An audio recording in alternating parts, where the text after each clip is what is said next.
If you're enjoying Gems with Shom, follow the show. We're just getting started.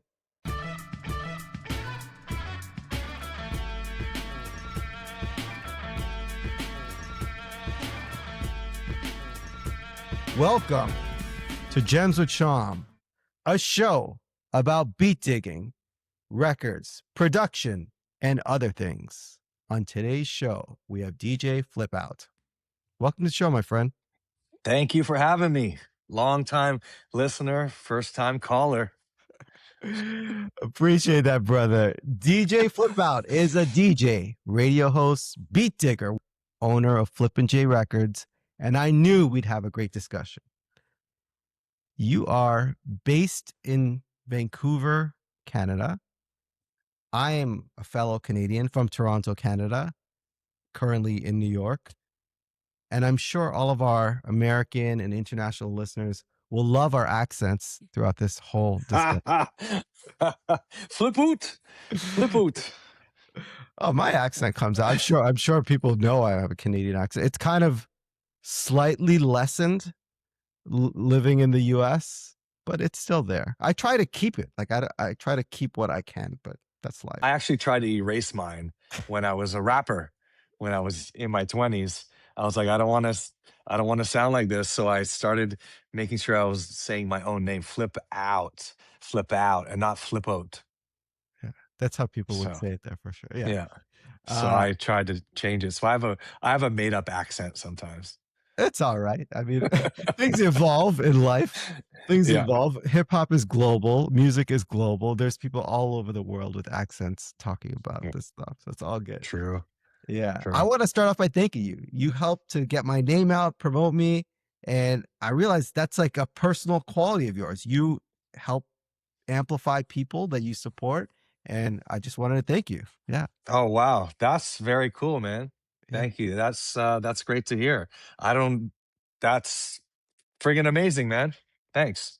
Thanks for the compliment and thanks for acknowledging that. I didn't really realize that it would be helpful.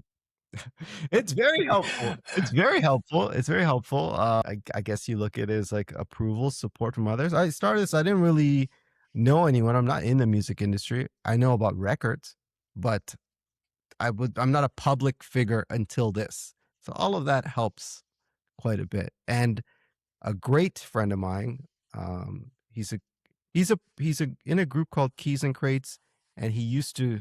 It's Junior Flow. It's Greg. Correct, Greg. And he messaged me. He's like, Flipout is an amazing guy. He's the best. So I was like, oh, okay. I'm glad you guys know each other. So I'm glad we're talking today. Yeah, I've heard you bring him up many times, but not say who it is. Yeah. And I had to figure it out.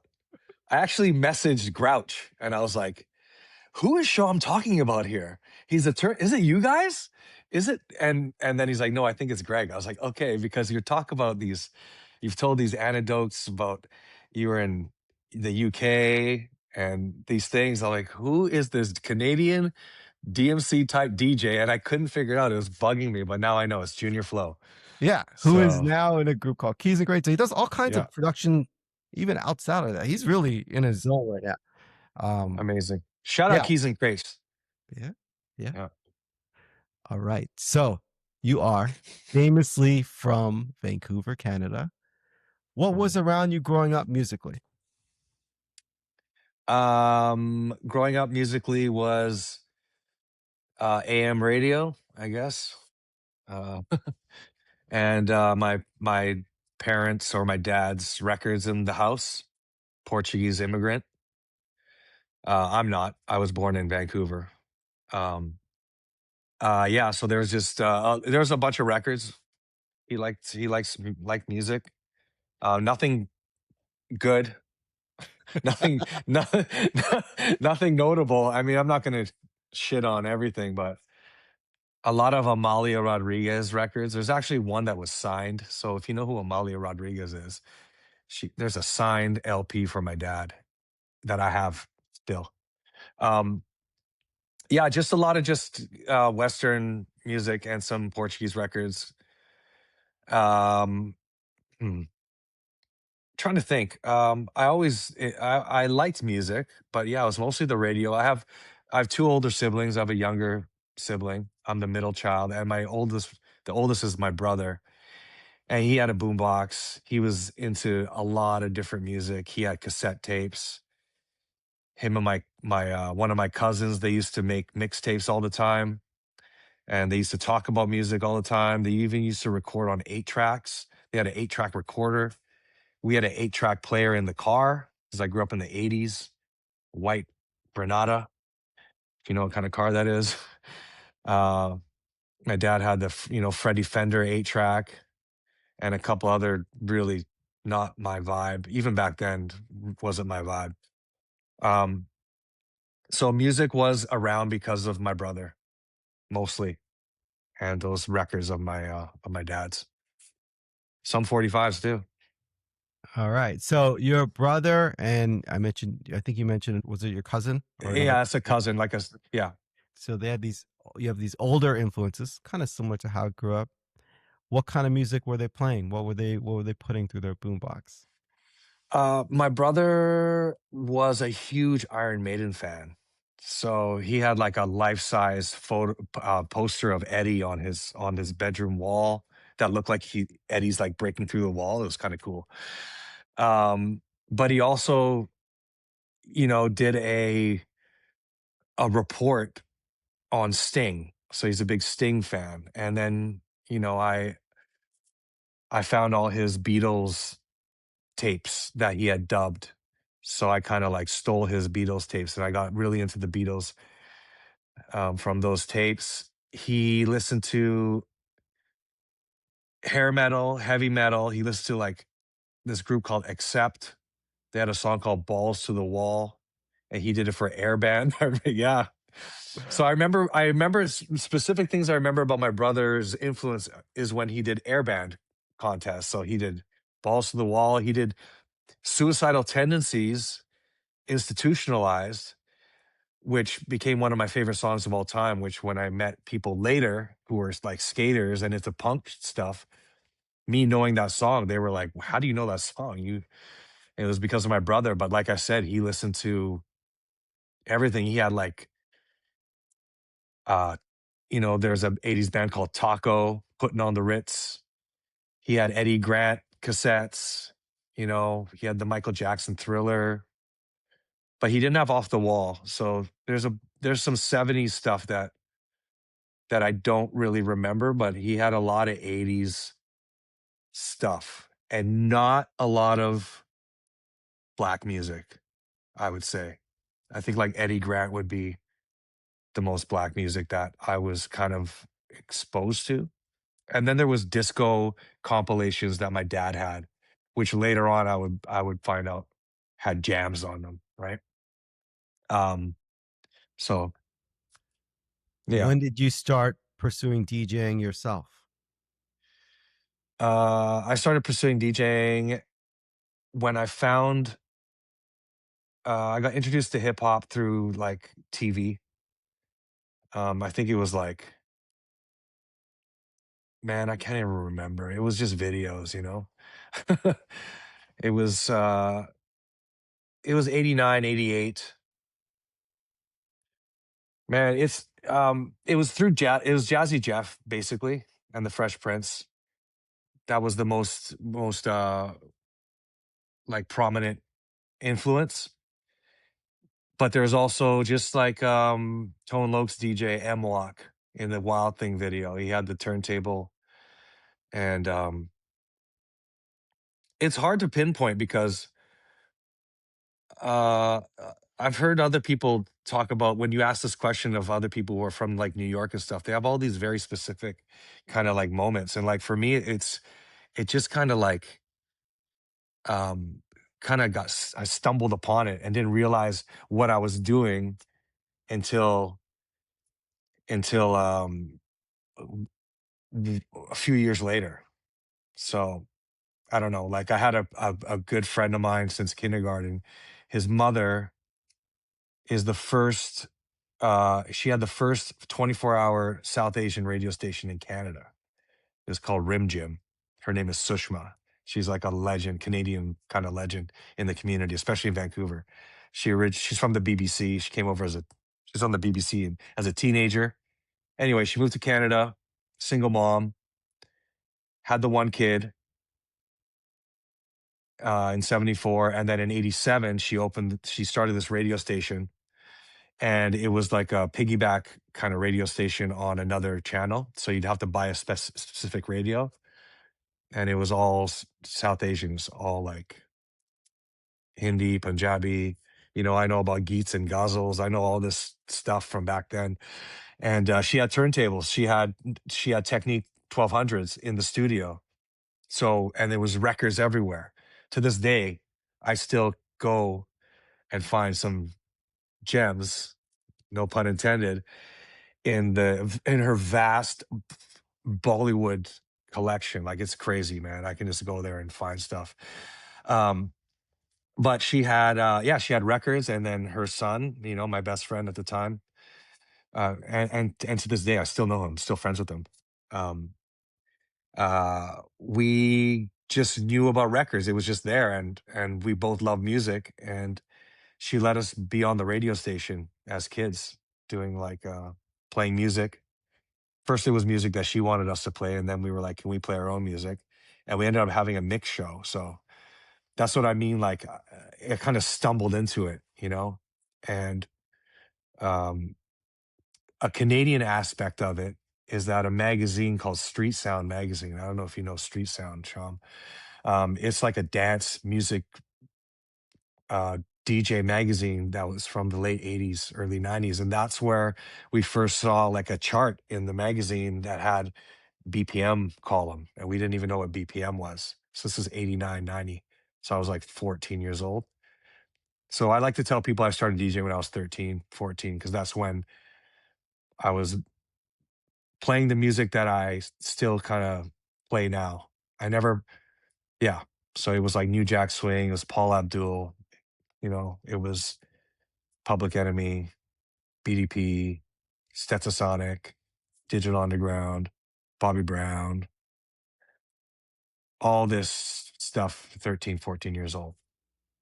So, What yeah. was that feeling being a teenager on the radio for the first time? It was very cool. I mean, it felt really comfortable. It kind of gave me, it gave me a sense of not entitlement, but like as time went on, I felt so comfortable with it. I just felt like, oh, I'm supposed to be on the radio because I was given this green light by someone who I ended up idolizing and like who was my mentor, Sushma, as a broadcaster and as a person and as like a woman, a person of color, a woman in such a boss position, right? Ended up really like being influenced by her, even like subconsciously, which I'm thankful for. But it made me feel like always validated, because that was the ultimate validation of having someone who's an elder say, no, you guys go on the radio, read the news tidbits. And my voice hadn't even changed. I was like, I was talking like this and stuff. And then anytime we asked to be like, can we do more of our own thing? She's like, yeah, sure. Can we do this? Yeah, sure.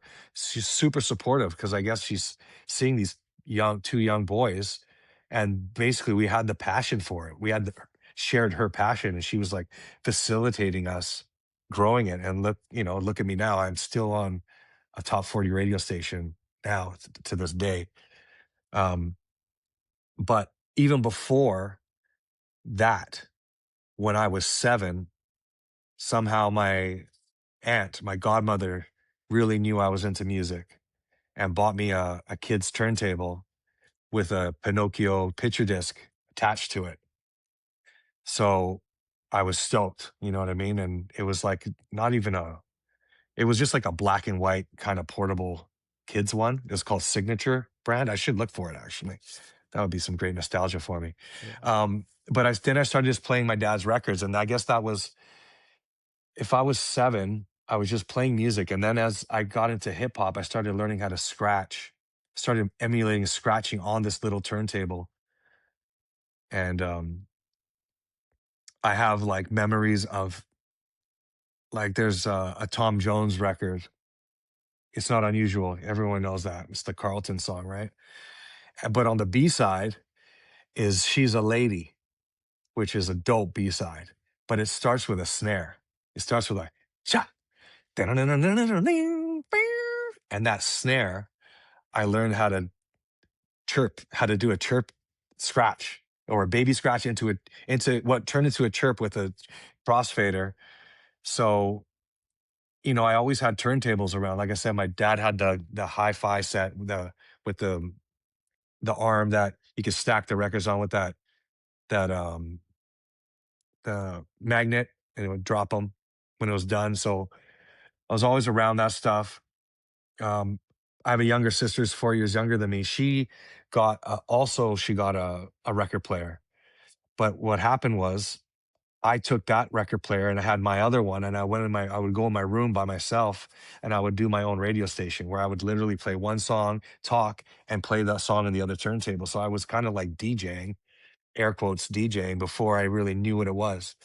So when I started discovering like Jazzy Jeff and see the setup with two turntables, I'm like, I know this is cool. This is like what it is. So the feeling I had was just like it felt natural. It felt like home. I'm not saying I'm a natural. Like maybe in some ways I am. It's turned out to be that that I really love it still. So the passion was there at the beginning. It just felt like it felt very comfortable. I felt comfortable. I've seldom felt nervous before before DJing. But no, that's not a fucking lie. Edit that out. But anyway, yeah, it felt great. It felt natural. Like it felt cool. Like I was on to discovering new things every time. Even to this day, I'll look on a turntable, or even in a Serato program, I'll be like, oh, this is new. Anyway, That's yeah. very gracious of you. The way you mentioned all of the people, all the influences, all the people who gave you a chance.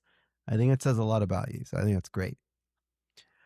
What happened from there? You obviously went on to make this a full on career, a full on life as a DJ. What was the next move after getting your start as a teenager?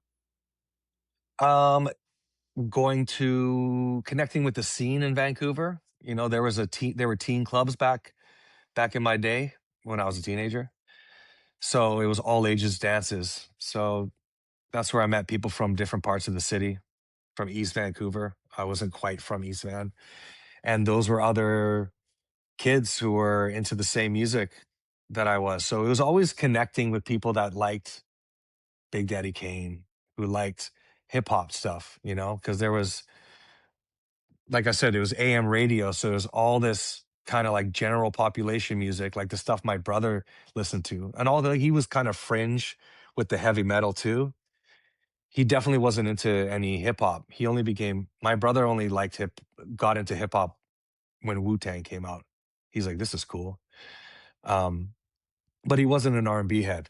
I have an older sister. They're like, my brother and sister are 2 years apart. Um, my older sister, she liked R&B and hip hop. So she had a mixtape, I remember, um, at one time that had like Levert, Just Coolin', Big Daddy Kane Ain't No Half Steppin', It Takes Two, Rob Bass, rest in peace, Rob Bass, man. Jesus. That's the first 12-inch we bought, man. Me and my friend Sudhir. That's the first 12-inch was It Takes Two. Ah, sad. Um, so yeah, so there was um um fuck, I lost my train of thought because I got sad. That's okay. It's all right. It's all right to be sad. It's all right to be sad. I uh mean, when I think about everything you said, it's a unique place in the world to grow up. You're you're a DJ and you play a lot of different stuff. You yeah. are a beat digger and you kind of play a lot of different things. Like you're cross genre. I would say that. So it makes sense that people around you were also cross genre. And at the time, especially in Vancouver, this is not New York, this is not Los Angeles. It's a unique place in Canada and you're drawing from what's around it. It happened to be that you moved towards hip hop as it was evolving. So everything you said kind of makes sense. Yeah.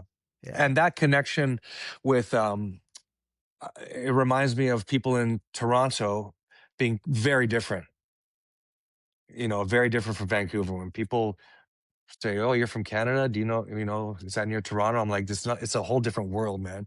So you guys were, you could hear Buffalo stations, all this lore that I hear about how Toronto people grew up, and even with the Caribbean community, and just like all that. Yeah, Vancouver and Toronto are obviously quite different. And in terms of hip hop, to get specific around what you said, there's hardcore college radio shows that were Mhm. really big and important, and they played the latest shit, the best shit, and they'd go on for 4 hours on a Saturday, and they're kind of legendary time slots where a few DJs, some of them have been on the show, where they play what came out every week, and they'd go to the record store and play it, and they'd play stuff even before that, and they'd interview all of the US artists and the New York artists. So Yeah, there was this connection, and there was also video shows that were really big. Just like there's MTV, there's Much Music, which probably played in Vancouver too, and they played basically new videos, and that's also where I learned about stuff. So there was a yeah, community and a big West Indian community, which was a huge yeah. part of it. Yeah. Huge part. No, Much Music is a huge, huge part of my upbringing, Yeah. my exposure and upbringing. I'm going to say upbringing Yeah. as well. Some kind And of upbringing. You're a DJ. I mean, you're an yeah, adult DJ. So yes. Yeah. yeah. What I was going to say was that I was going to talk about the Northwest, Pacific Northwest connection, like with Seattle connection, whereas one of the first rap groups in Vancouver was actually a duo from Seattle who came to Vancouver and made their way, kind of made a big deal here. They were called EQ, and it was Ease and Quays, and rest in peace to Ease, who went on to be one of the foremost important radio show hosts here. He hosted a show called The Crispy Biscuit, which was hugely informative and legendary. If you interview anyone from Vancouver in hip hop, MCs, DJs, anyone, Crispy Biscuit radio show in from I think 91 to 94, 95. Kilo C, Mr. Bill, and Ease, the incredible Ease. And his partner in that group was Quays. And Quays is still around. He's like a West Coast producer. But these guys, and their DJ was DJ King Otto. So I don't know if Otto rings a bell for you because he's a 45 guy. But these guys had a video. They had dancers. Their dancers were named Preach and Teach. Man, there's so many levels to Vancouver influence because now I have to talk about the UBC Sound Wars, which was a huge like contest of all four elements that started in 1990 and 91, 92, 93, 94. I entered as an MC in 94. You know what I mean? Like, So you started rapping. You're DJing, and then you I, started s- rapping. Let's let man, I want to hear well, about all the things you've done. I understand you're a break dancer as well. oh yeah. Yeah, the DJing was first because it was the music, but then rapping came very soon after it or at the same time. So rapping happened because uh on the on the show 2020 they had a special on apartheid, and they and Stetsasonic was on, and they're like talking about Stetsasonic, and they showcased the song Africa, Africa, Angola, then Zimbabwe, about the motherland. So I was watching this shit with my dad, and I was like, that's cool. And I knew a little bit about rap music, kinda. It's new, kind of it existed. So I think this might have been like 87. So after that, I went to my room and I wrote a rap. And it was and because this was the Cold War era where I used to go to sleep fucking crying because I thought there's gonna be a nuclear fallout. And also tying into Iron Maiden, They have a song called 2 Minutes. They have a song called 2 Minutes to Midnight, which was about the atomic clock, about how close 2 minutes to midnight. Like, That's so crazy. it was crazy time, man. I was 13 years old crying about that the world was going to end. Fast forward to COVID. Okay. Anyway, so I Can wrote I this pause you rap. for a moment? Can I pause you for a Yeah. moment? So I'll say this: you're telling a great story. Yeah. You communicate like an artist, as in you mention different parts of the puzzle, and that's good. That's good. I noticed, since we brought up Rob Bass, it made you emotional, and that's Yeah. cool. I mean, we're adults, right? It obviously Mm. means something to you. He's a great rapper. He's a legend, world famous song. However, I don't have any association with him. I'm a fan, right? I noticed that it meant something to you. What does it mean to you? Like I said, that was our first 12-inch that me and Sadir bought. Actually, it was Sadir who bought that 12-inch. He bought that. When you go to the record store and you buy your first record for yourself, he bought that 12-inch. He bought like Knowledge is King LP by Kumo D. So you can see this is 80. Oh no, maybe that timeline's wrong. No, 89. And another thing is that that song was also on that tape that I told you my sister had. And that song just ruled the world, ruled everywhere. Like everyone had it on a mixtape. It was 5 minutes long and you would play it to the end. You didn't mix out of one verse. You didn't mix out of two verses. You didn't mix out of the third verse. There was 5 verses on that motherfucker. And like, speaking of much music, before there was Rap City, there was Soul in the City, hosted by Michael Williams. And on Soul in the City, they would have rap specials where he would only play rap videos. So this was during that. We would be like, oh shit, now it's like they're playing all rap. Got to record this one on VHS or on beta if you were fancy, like my friend. Um, so, the raw bass video, it was nothing really to the video. And me and my friends were dancers and there wasn't really any dancing in it, but the video was just hype. You know what I mean? And I remember being confused that Easy Rock didn't DJ in the video. He was just kind of standing. And rest in peace to DJ Easy Rock from many years ago as well. But um, like, even though I was in Vancouver, when I hear people talk about It Takes Two and how it was just the record, it was immense. Like I said, you did not cut the song off, man. You listened to it 4 times in a row. There's no way you got sick of it. If you said you were sick of It Takes Two, you just looked like you just looked like a hater. You just looked like someone that didn't actually like rap music. You know what I mean? Like you just didn't look like you belong. It was in the same vein. Some people still didn't get it. People like some 13-year-old kids are like, what is this shit? You know what I mean? What's going on? Like it's just the same beat over and over again. Like it just didn't click with some people, you know? So that record was just huge. And then So it wait, was is yeah. it so meaningful to you because of how much you liked it, how dope it was, or the time and place? As in, you mentioned all these people, you mentioned your friend. Also, you mentioned splitting a record with someone. That's not typical, right? So No. obviously, this is one of your closest friends from back Yeah. in the day. So I just think it's cool to talk about. I mean, uh, I'm glad you give a shit so much. Most people don't Yeah. care about music at all like that. So I appreciate you Right. just sharing all that.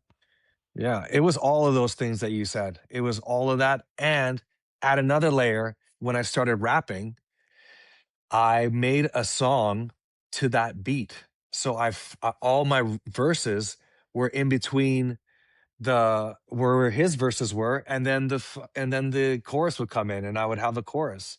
Yeah. And I don't remember if I performed this one in front of anyone, but I still have my handwritten raps. They're in my closet over there. I have all of them, and It Takes Two.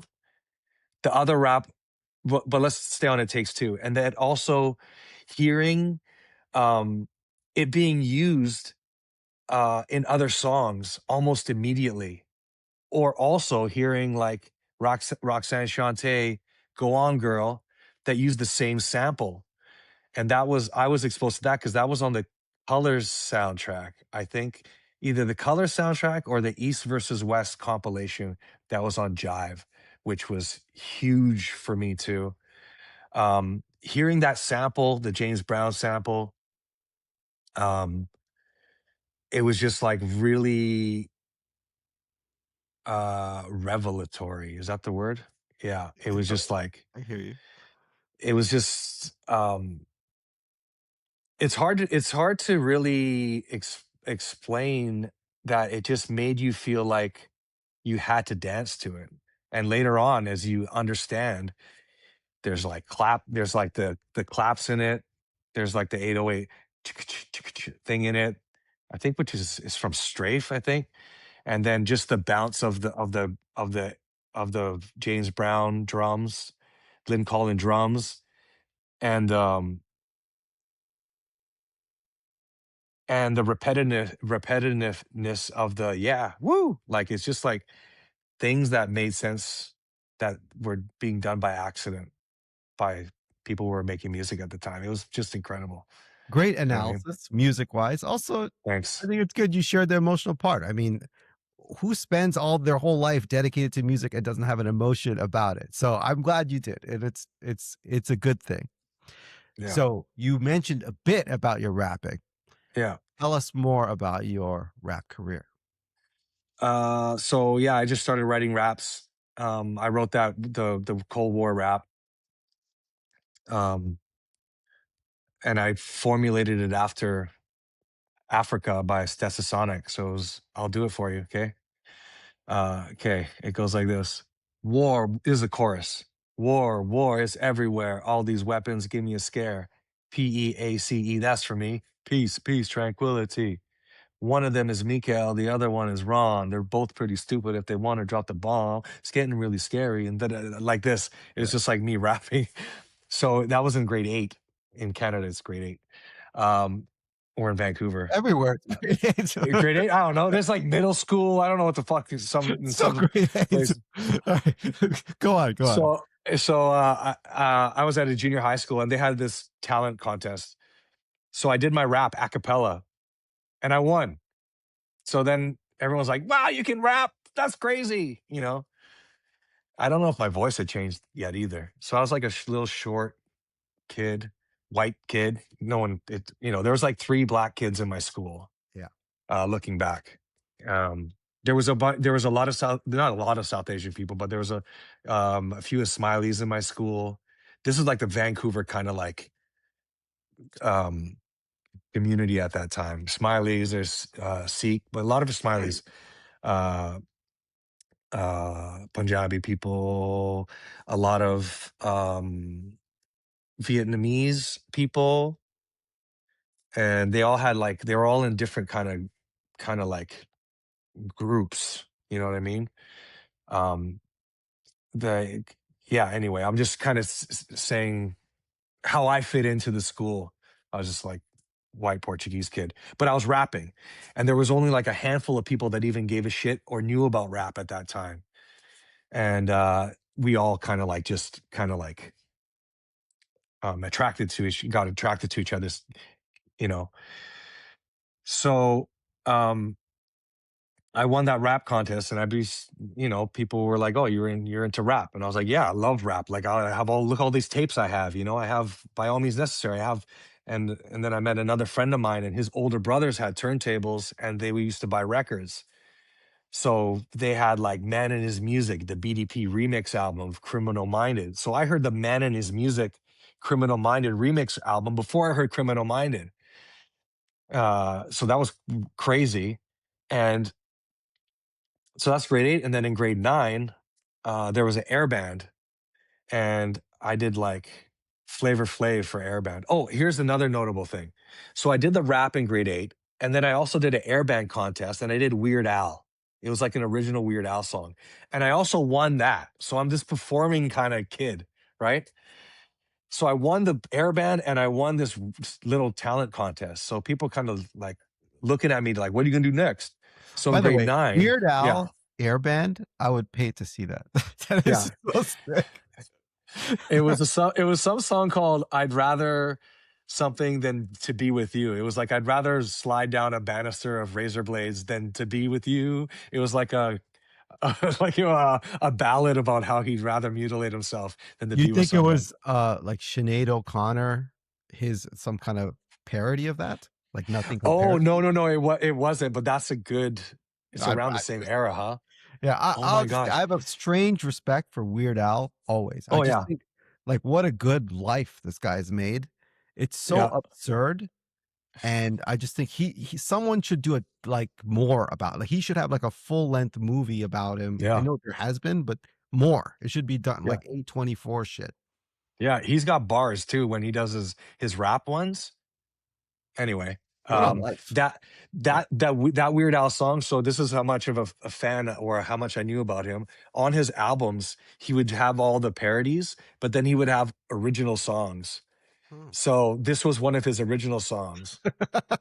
You So were so it was underground from the beginning. You're doing a yeah. like a Weird Al B-side. That's Yeah, great. 100%. I was doing an album cut of Weird, and I won. Like he had a song called "Got a Boogie," and it was like got a boogie on my finger, and I can't shake it off. Got a boogie, like you know what I mean. Those were his. Fuck man, where he got me talking about right now? People are like, "What is this?" So okay, Oh let's man. get back into it. So I win these two things. So the following year, grade nine. I like saying the year because when I listen to other people that you've interviewed, I love connecting and knowing where I was at that point too. You know what I mean? Yeah. And I find so much commonality with people that were from like Boston and shit, and like from different parts. And I'm like, yo, I was kind of into the same thing, and I had no idea what was happening in other parts. So in grade nine, without any other influence, I did Flavor Flav for Airband.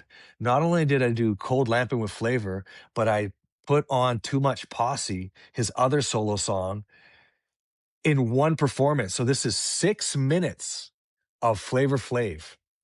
And everyone's asking, what are you going to do this time? I'm like, just wait. So I did the 6 minute thing, and like, I think people booed. Nobody clapped. Like, they were just like, what the fuck? I'm laughing. I'm cold lamping. I got Louis, boy. I'm not tramping. I did like, they're like, what the fuck is this? We were still playing Stairway to Heaven for the last song at school dances like a couple years before this, right? Like no one liked rap music in the school. There's like seven of us. But I get off the stage and I'm like feeling myself, and I'm like, okay, fuck these people. Like I honestly was like, they don't know what they're talking about. Sat down beside, one of the three friggin' black kids in the school, this guy named Barry, and he's like, that was cool, man. That's music, man. And this is Barry, who ended up being my first dance partner ever, who went on later to be Misfit in the group The Rascals in Canada, right? So we met in high school. That was my first dance partner, and we connected because I got booed doing Flavor Flav Airband. And Rascals, he's like, super dope. Super dope group. super dope. Yeah. So that's Misfit. And so we started hanging out. We started doing raps together. And our dance crew, our duo was called Strictly Dope. So, we had the slang down. We were doing this shit. And there was another group in the high school that did another air band. During that same one, I did Flavor Flav. They did If It Isn't Love by New Edition, right? So I knew, I was into New Edition at this time too, which later on is like the best frigging group of all time, best boy band of all time. You know what I mean? So these are just things that were happening in Vancouver by chance, or like, but I was just attracted to it all. So with the rapping thing, me and Barry started hanging out. He would always rap the verse, Master Ace's verse from Symphony, which I didn't know was, I never heard the Symphony. So I thought this was his rap. A couple of years later, I'm like, yo, that's Master Ace's rap from that song. He's like, yeah, no, I like it a lot. I was like, dude, I was writing my own shit. I was saying my own shit. But I would write these raps. And then in grade nine, I became known as the rapping guy, you know? So I was also in English honors class. So I was like really into English. So I got accepted into the honors class, which was like, like elevated class, whatever. And the teacher, this teacher named Miss Morgan, she's like, this rapping shit's cool. Like, do you want to write a rap for the environmental committee? And I'm like, sure. So I wrote an environmental rap about recycling. And we went, as the environmental committee, we went to the fucking Parliament buildings in Victoria here, to the province capital, and we did this performance, a performative kind of like environmental thing. Looking back now, like um, this thing on the steps, and I did my rap like on the steps of Parliament building. So I was kind of like political because, and that kind of was because I was really into Public Enemy and KRS-One, but I was also into LL Cool J and Two Live Crew were highly influential with my samples and shit. Like we could go if we just wanted to talk about Two Live Crew and the samples that I learned from the first three albums or their two albums, it would be remarkable. But anyway, that's my rapping, my high school rapping career. So um Can I I just pause also for a moment? please do because I'm just No, off no, you're and saying a lot running. of great stuff. I had to comment. Please. You're on some other shit because you're in Vancouver. Like I said, it's not New York, it's not LA. So you're into things that's not that popular there. It's not at the time. No. You're quite committed to it. You're doing a ton of things in public. It shows a lot of bravery. I mean, 13-year-old kids, very few people are going to the talent show. And if they are, they're not doing songs that no one heard of. Okay. It's not going to help you. Shout out Weird Al. Yeah. And the rapping and everything. So you're like a brave kid and you're doing this Parliament rap. I mean, it doesn't matter if it's good or bad. The point is you tried to do something as a kid, right? Yeah. And I think that says more about you. That's probably like these kind of things when you see someone's background, it explains more of their behavior as an adult. And so it kind of makes sense. Yeah. It does make sense now. I also did a Wheel of Fortune rap. All right. So It's even more. I don't know what's more interesting, the Wheel of Fortune rap or the environmental rap in the Canadian provincial parliament. Either one, right? how about this? In that same year of grade 9, I worked at McDonald's, and the manager at McDonald's knew I rapped and knew me and my friends danced. So we all danced like Bobby Brown dancing, like house dancing, Running Man, and all this shit. We were in a little crew, and I was the only rapper in the crew. Well, me and my friend Mandeep, we were both rappers, but I was more out there. And the manager at McDonald's was like, why don't we make a video? Why don't you make a song and we can do a video?" And I was like, okay. So I made a Clean As You Go rap song, and I used the instrumental. Get this, I used the drums from It Takes Two, but not from the record.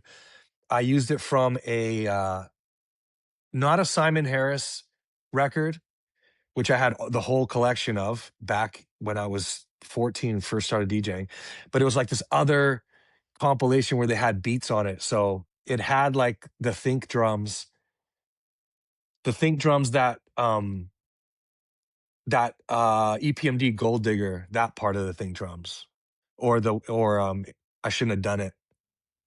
Slick Rick. See, Shom, this is the shit that when I listen and people start talking about specific records, this is the shit that I love.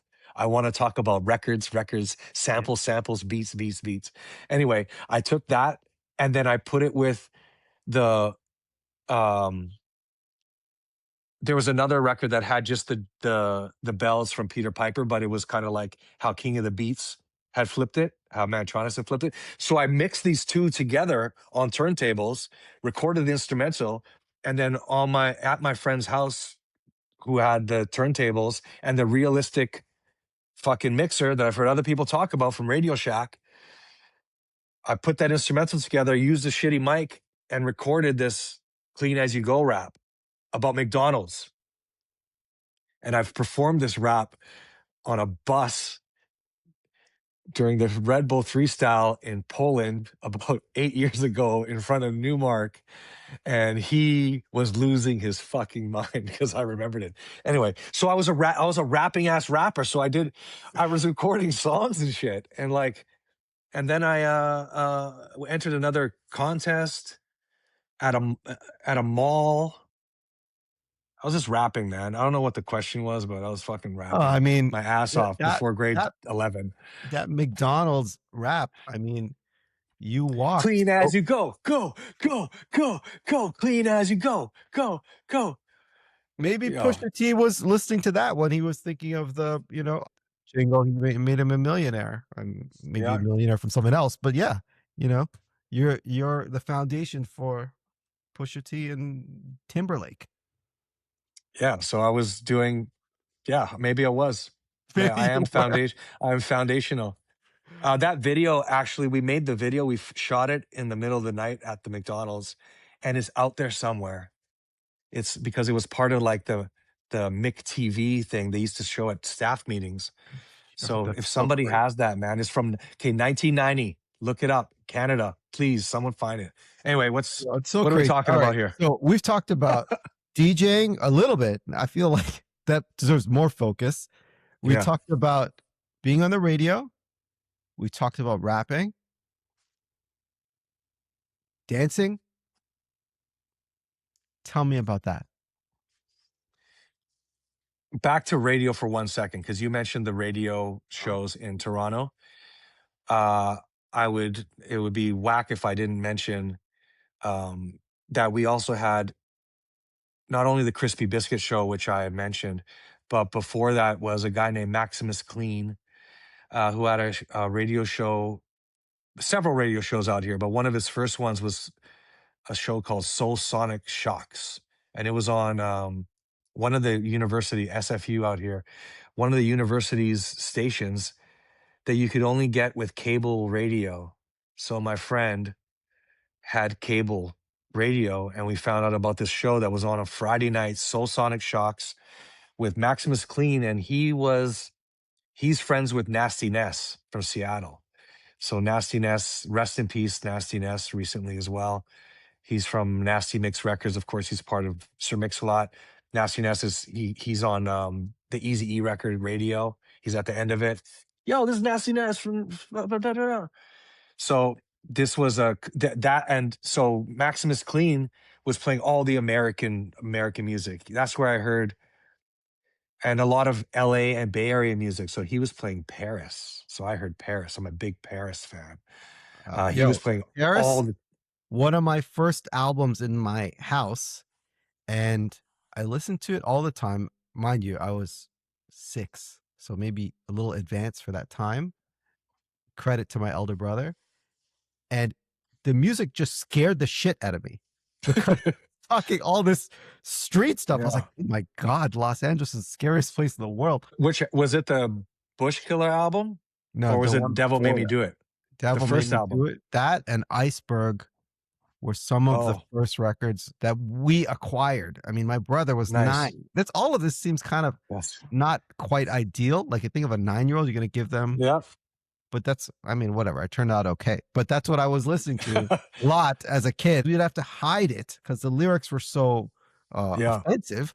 So we'd be sitting in this room, many of us, just kind of sitting there, like listening, like, holy shit.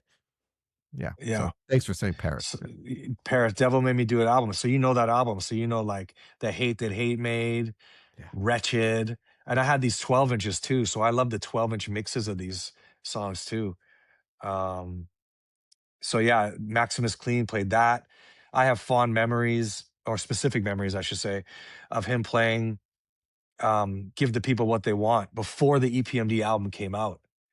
And we were like, play it again. We phone up and like, play it again. He's like, I'm not going to play it again. I already played it once. So he would never repeat songs. It wasn't like a radio station where you would play another song. He would just play new shit all the time. So you'd have to record it.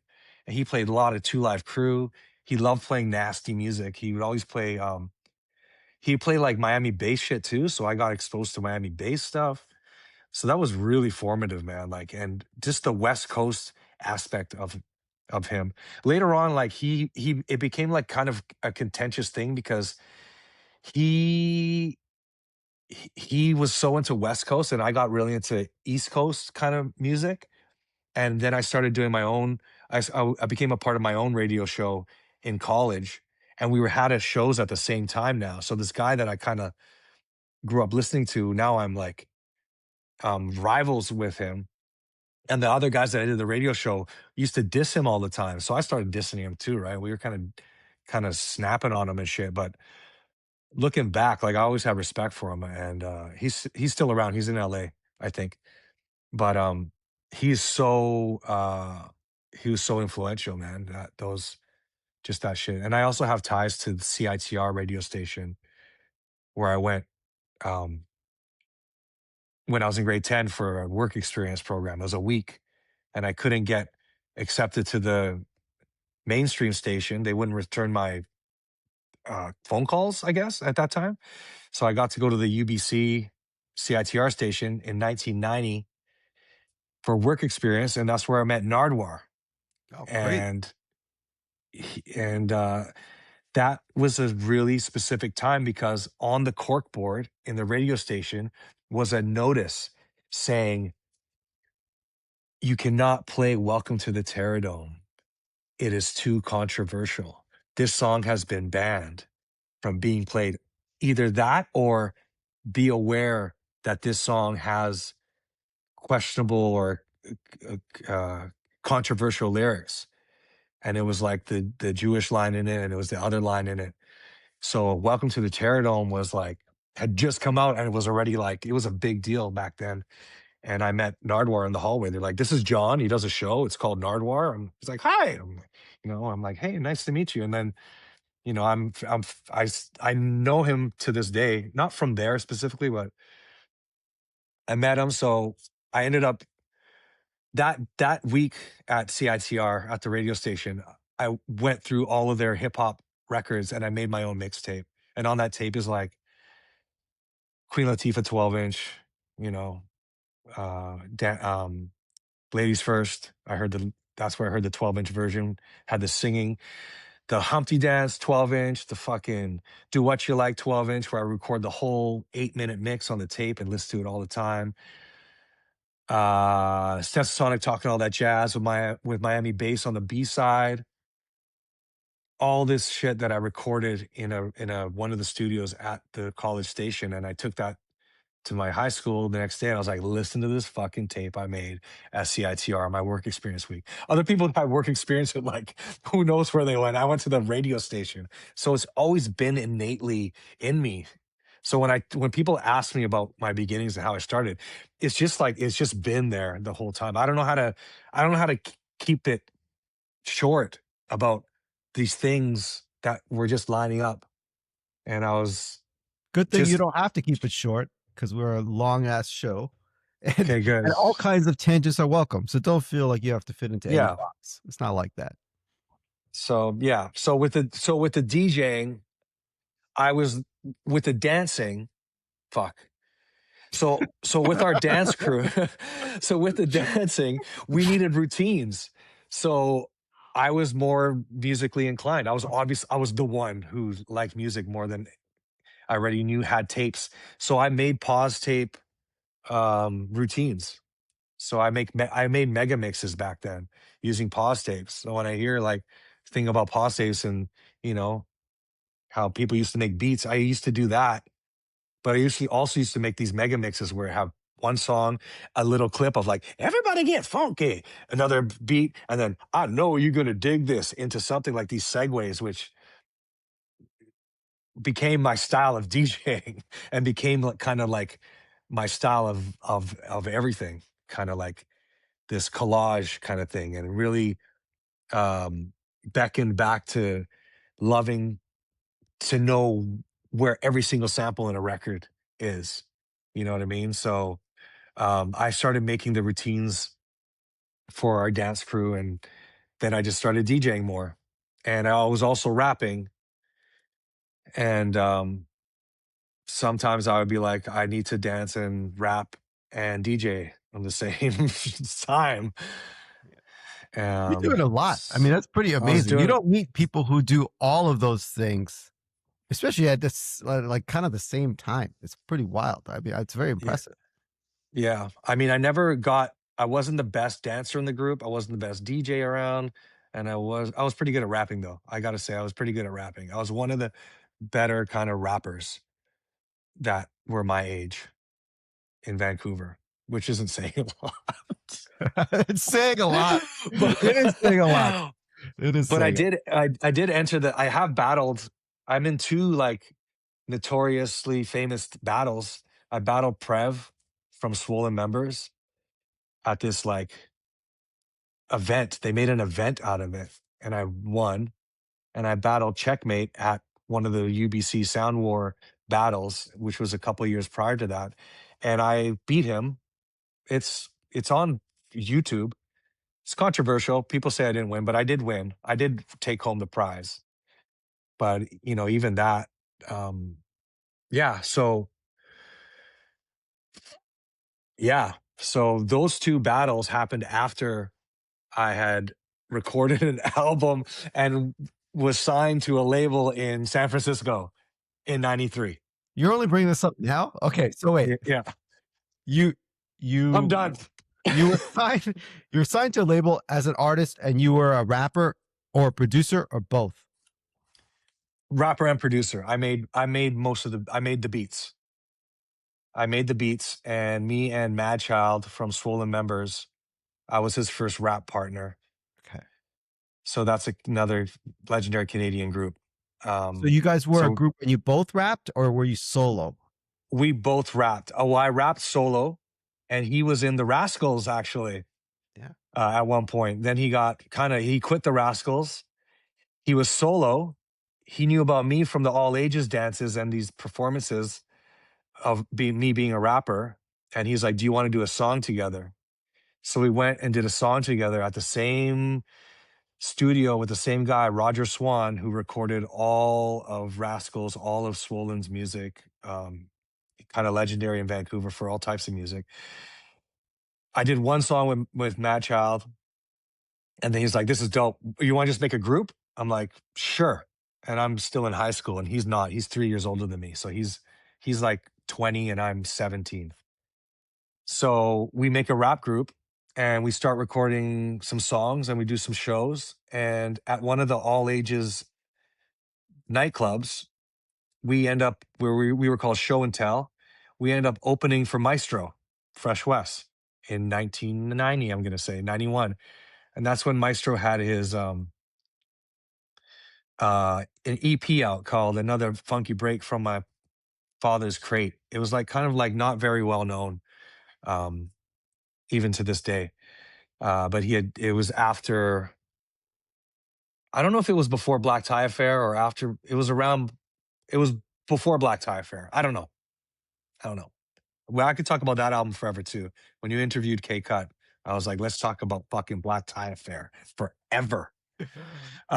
So we opened for Maestro, and we started to get our name. We did a couple of shows, and then Mad Child and my friend Rob, who was our dancer, they went to California for a summer kind of thing because Rob had family in the Bay Area. I don't know why Mad Child went. They just went together. And when they were down there, Mad Child gave a couple of our songs to somebody. I don't know how that happened. And it was a guy from Tandem Records, and we got, so then they offered us they're like, "We like this. Can you guys make a demo?" And we made a demo. They're like, "We'd like to sign you." So they signed us when we were in Vancouver from San Francisco. And Tandem Records is the record label from the Bay Area that had Cameron Paul on it. Cameron Paul is a legendary DJ from the Bay. He passed away a few years ago. And also some very freaking infamous groups called artists called C Funk and Chunk. And these guys are from East Palo Alto. So here we are, Vancouver group, two fucking white guys, teenagers. I'm a teenager. Mad Child's not at this point. Get signed to this record label, and we record in Vancouver our demo. They say, "Now record the album." And we're like, "Okay." So in '93, we're recording the album. And then halfway through recording the album, we're like, "Let's just go to San Fran." So I'm 18. I tell my mom, "I'm going to San Fran." She's like, "No, you're not." I'm like, "I am." So I went to San Francisco with Mad Child in his Jetta, and we like pulled up to the Tandem office, and we're like, "We're here." They're like, "Why are you fucking here?" And we're like, "We're here." They're like, "Okay, here's $200 and go do something." And we slept in the car. for like weeks. But we also were recording our album in their studio, which was in the back of a record store in Redwood City in the Bay Area. So I have this. So for most of 1993, I lived in the Bay Area. I was a Bay Area person. So this is 93. This is after I graduated from high school. And while I was in high school, I started skipping out of high school, but staying on the school grounds, practicing dancing in the gym on the stage. So the principal was like, "You're not going to class." And I'm like, "Yeah, I'm here on the schoolyard, school grounds." He's like, "That's fucking weird." He's like, "I have to kick you out of school." He brought my mom in. He's like, "Your son is like, I have to kick him out of school." But it's weird because he's not leaving the school. He's on the school grounds. He's dancing. And my mom's like, "I don't know what to do with him." Right. Yeah, that's So, fucking crazy. That is insane because it's like I'm kicking you out of school. Well, you're not even in the school. You're dancing, and then you went to I'm California. still at the school. Yeah, it's But really quite nuts. Like it's the like a Seinfeld shit. Like it's crazy. so the principal said to my mom, or my principal asked me in that meeting, he's like, "What are you doing? Like, what are you gonna do after you graduate?" And I'm like, "Actually, I'm gonna record an album. And I'm gonna be recording an album. And I might go to, I don't know if I knew I was going to Cali, or maybe I said I'm gonna record an album." And he's like, "Oh, that's cool." And like before he said that's cool, my mom was like, "See, he's crazy. Like he's not even going to go to school." And the principal was like, "Oh, that sounds cool. That sounds great." And my mom was in shock. She was just, "Bruh." But I think that was a part of her realizing that I'm just not gonna be going to school. So he made a deal with me. He's like, "Listen, you're a good kid. You're smart. You're not skipping out and doing anything weird. You're dancing. You're a weird guy, man. You're a weird kid. So come to school for the first half. At lunchtime, get the fuck off my school grounds. If you're here, you're out of here forever." So I'm like, "Okay." So I had like English and Spanish in the morning. So I go to those classes, and then I was basically like half at school, right? So after I graduated, I took night school course to get my grades up so I could, because that's what you're supposed to do. And that was the summer when we decided, halfway through making the album, we're going to go to Cali. So that's why my mom's like, "Oh, you're just going to stop everything." So then I went to Cali, 18 years old, lived in our car in the Bay Area, rapping on the same label as C Funk and Chunk. And those, hey, incidentally, one of Jake One's favorite rappers is C Funk. So he got a kick. He knows I was on that label, and we were called What the Hell. And we have 112. We have 112 inch. We What have the way one. you dropped that at the end is the funniest part. This story has Yeah, so many twists and turns, but the sleeping in your car as an 18-year-old for many months in the Bay Area, it's really quite wild. yeah. We didn't shower for like a week. We'd go to the YMCA and shit. But we would record our album. We were recording in the studio in the back of the record store. So I got to hang out in a record store in the day because I had nothing else to do, and then go and record in a real studio. Um, and I was finding samples and shit, and I was making my own beats, still doing these samples. And the album is called, we were called What the Hell. The album's called What the Hell. We were called Show and Tell. And when we were recording the album, we were going to call the album What the Hell. And we were like, why don't we just, Show and Tell is such a played out name. Why don't we just name ourselves What the Hell? And we were kind of like on this, we're two zany white kids. And we used to call ourselves honky a little bit in our songs. And we used to like play up the fact that, why are these white guys so good at rapping? And we were completely emulating Far Side. And then when we got to the Bay Area, when we got to the record label, when they sent us off with the $200, we're like, "What are these tapes?" He's like, "Just take those. Those are promo tapes." And one of them was that legendary blue Hyro cassette that had "That's When You're Lost" on one side and had "Thoughts of the Thoughtful" on the other side. So casual thing. And we took that, we put it in the Jetta fucking tape deck, and we were like, "What the fuck is this?" And we went and recorded, like, we copied them. If you listen to our album, the album's on all streaming, called What the Hell. High pitched ass voices. Mad Child was on some Imani, Booty Brown. Opio voice. I was kind of trying to be like Tajay.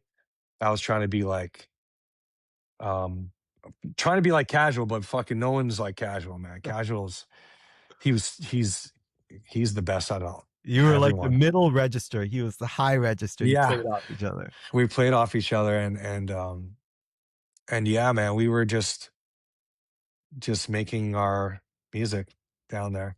You've certainly led a life. That's for sure. Quite pretty unusual and excellent life. And I think Just we're only halfway through your story. I'll ask you a question. You made music. You produced your own album, which I didn't know. I'm glad to hear it. What equipment were you using? the equipment we were using was I heard Agile talk about this. We were using the Notator, the Atari shit, Notator, and that was what Roger Swan had in his house. He used to take a bus like for an hour and a half to Roger's house. He had a S550, S900 samplers, and then later he got a job at a studio when he got out of his dad's basement, and he had that equipment at the studio, and I would use that stuff. So I never had my own. I never had my own equipment until I bought an MPC, like in the late '90s. I think like I would just be using other people's equipment. I didn't even have my own turntables until 1995, and I had been DJing for 8 years. And I would just be borrowing either Sudhir's turntables or like another friend of mine's turntables or like community turntables. We'd all just kind of borrow it off each other. Yeah, that equipment we were using. I learned to make beats on Notator. I never saw a fucking SP 1200. Um, Never saw any drum machine until I went to the Bay Area and saw an SP 60 at Wicked Mix Studios. So Wicked Mix was a remix company, and I ended up being friends with them. Dave Myers, shout out Dave Myers, and I was kind of gonna be like under their wing. I like if I had stayed in Cali, I would have probably been a remixer and started doing things like that. But yeah, I the equipment we were using were rack mount joints, the two rack mount joints. Not even like I guess like a MIDI controller, like but just like a synth that had no sounds in it. But mostly the Notator program. But before that, when I was just looping shit, I had like a Gemini. My friend Sudhir bought a Gemini um, mixer that had the 8-second sampler, and we were trying to like loop beats. I remember making another friend of mine, Chemo from the Rascals. He had a 4-track recorder, and I borrowed a 4-track recorder, and I made a couple beats on that where you'd loop on top of each other. And I remember sampling the bongos from I Love Music by the OJs with the singing on it. And that would just loop.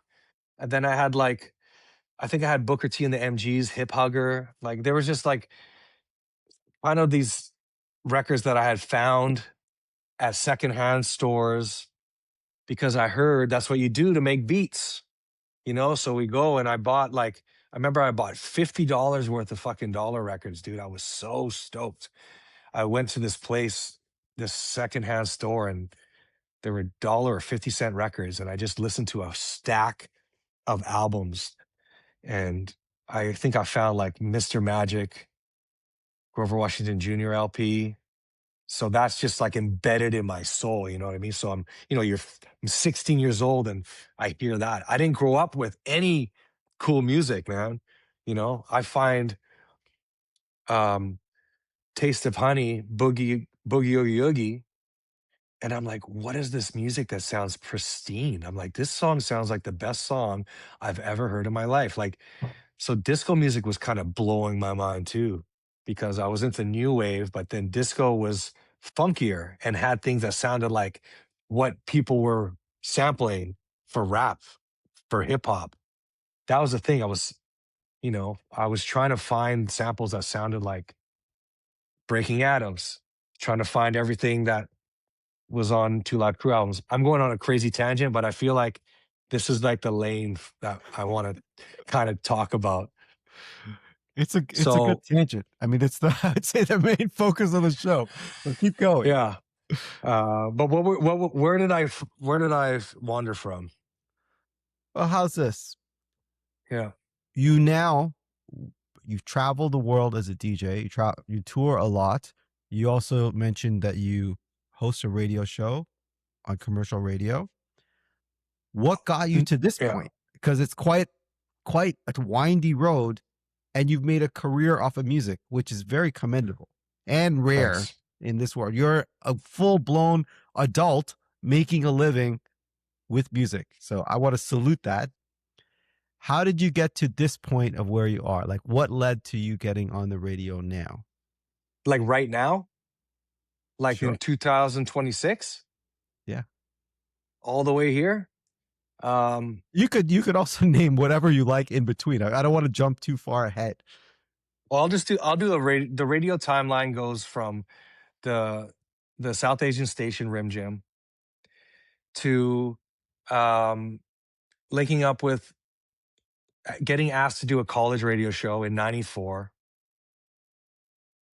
with Jay Swing and Checkmate, and it was called The Show.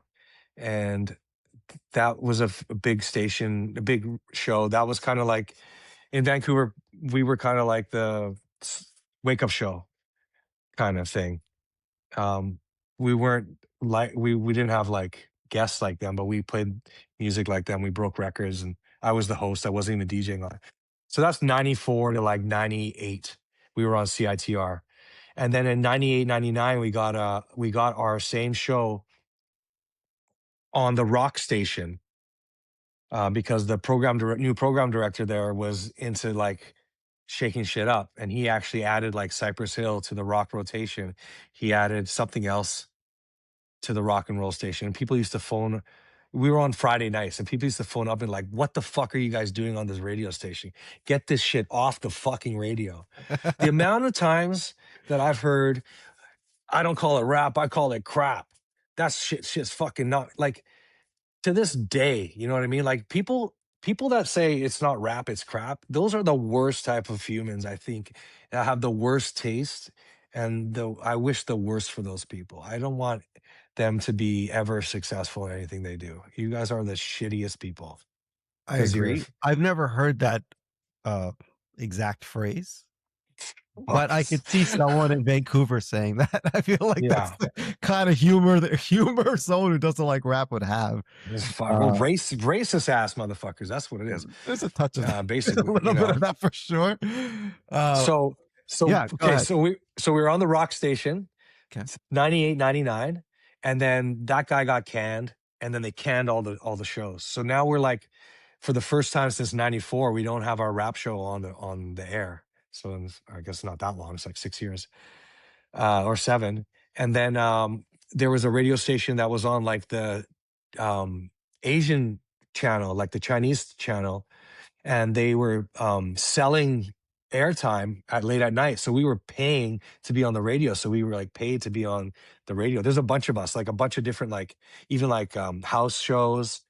So then we were on this very late night shift, and that was 2000 to 2001. And then in 2002, a license for a new FM station came up, and it was a hip hop station. And we had nothing to do with the license getting brought. But when they had their soft launch, they had a party they had a big party for it. And we were invited to DJ there. And when we were invited to DJ there, I got on the mic. Jay was DJing. I also DJ'd. Checkmate was there hosting. And the program director was like, I want that on our hip hop station. I want that. How come no one told me about that? And if we go back to the guy Maximus Clean, the Maximus Clean guy was actually supposed to be the first program director, and he spearheaded this station even happening. And then when they got the license, they fucked him, and they kind of like dissed him, and he ended up, I think, suing them.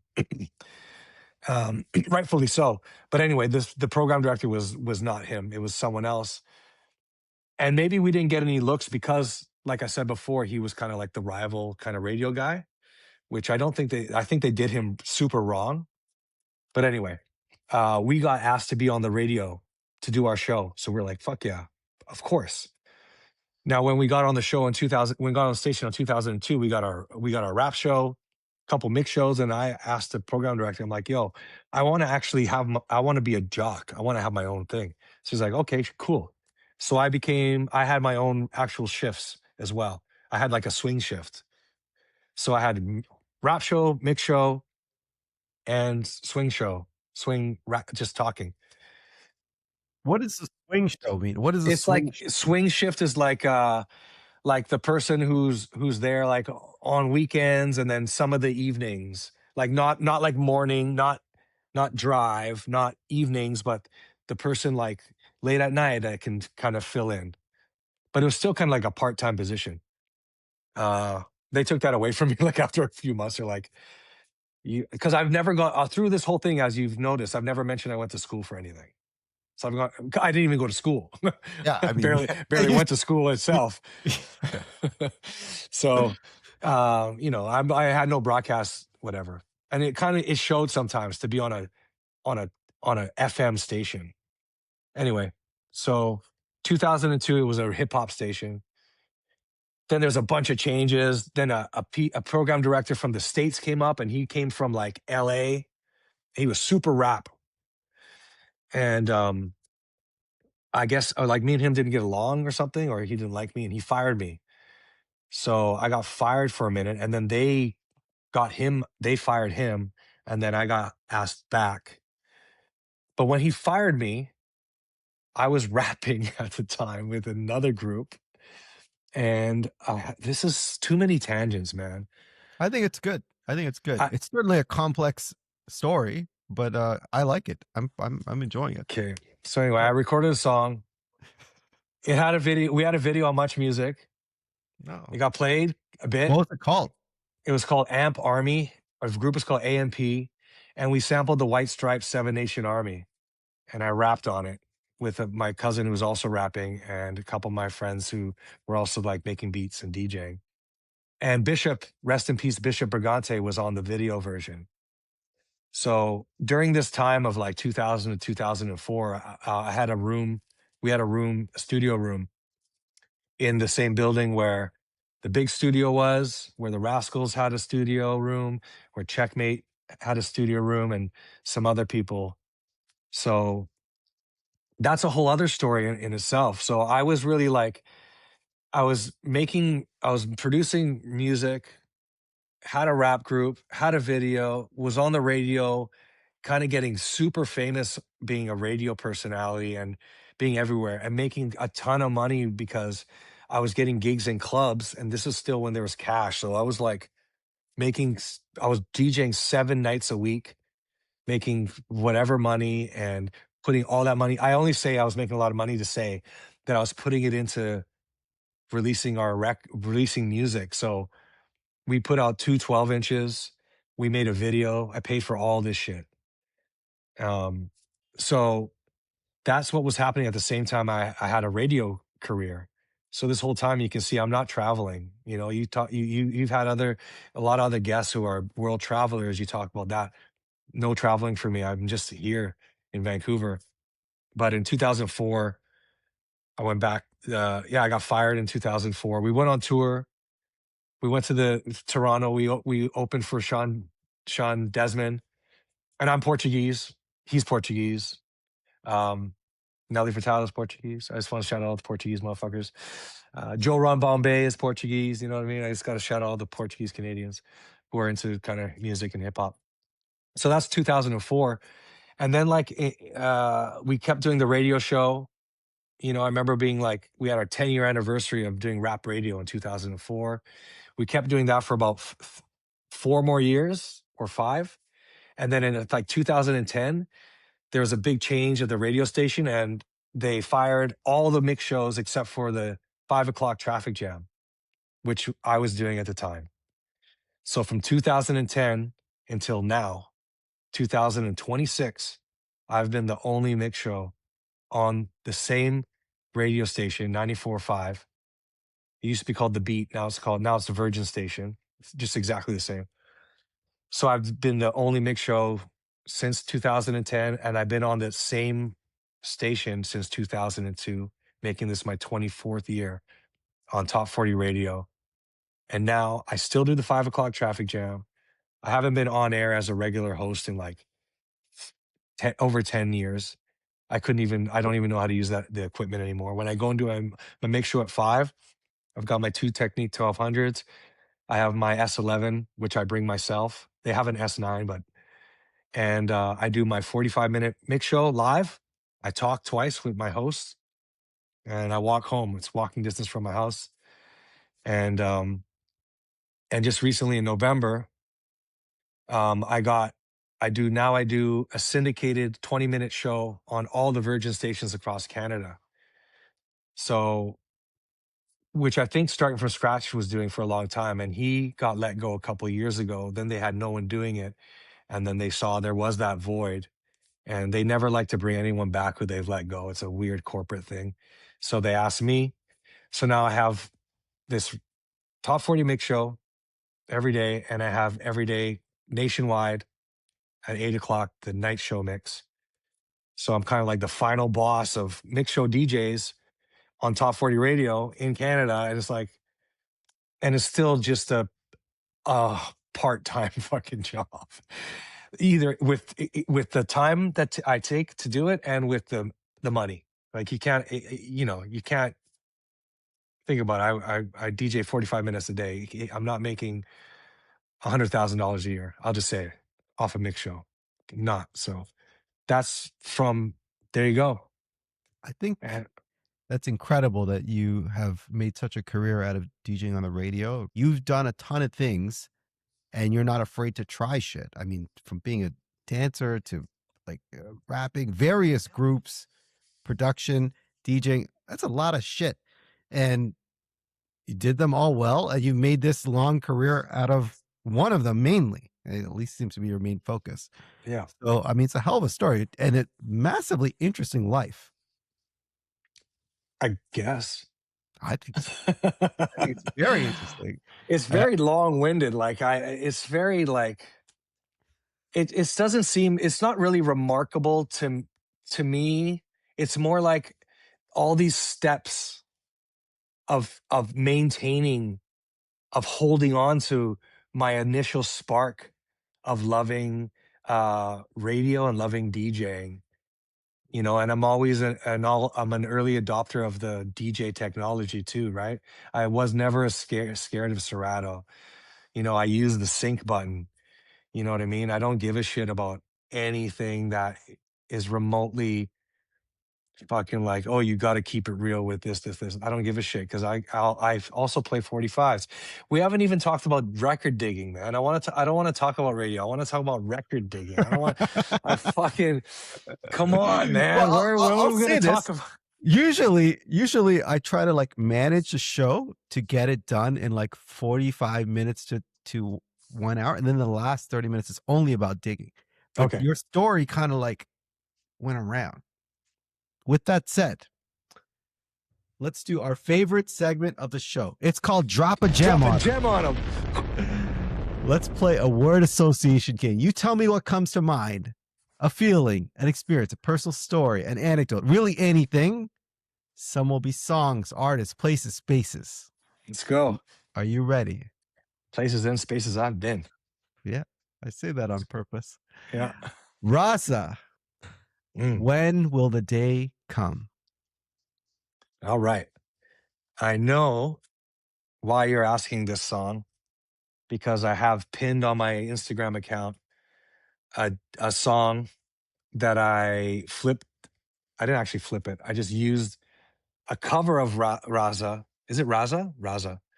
Raza. When will the day come? And I put it's a dedication to Dave from De La Soul after he passed away.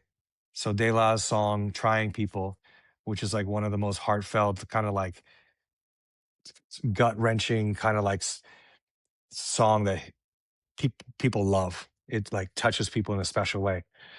Um, I actually put both of their verses on it, but I flipped it on that song because dedication to Dave after he passed away. Um, that sample, that was one of the first records I also found digging as a teenager. And guess what? It never fucking resonated with me. I listened to it. I'm like, I don't know, man. I don't hear anything on this. And I didn't realize that Common had sampled it on his first album.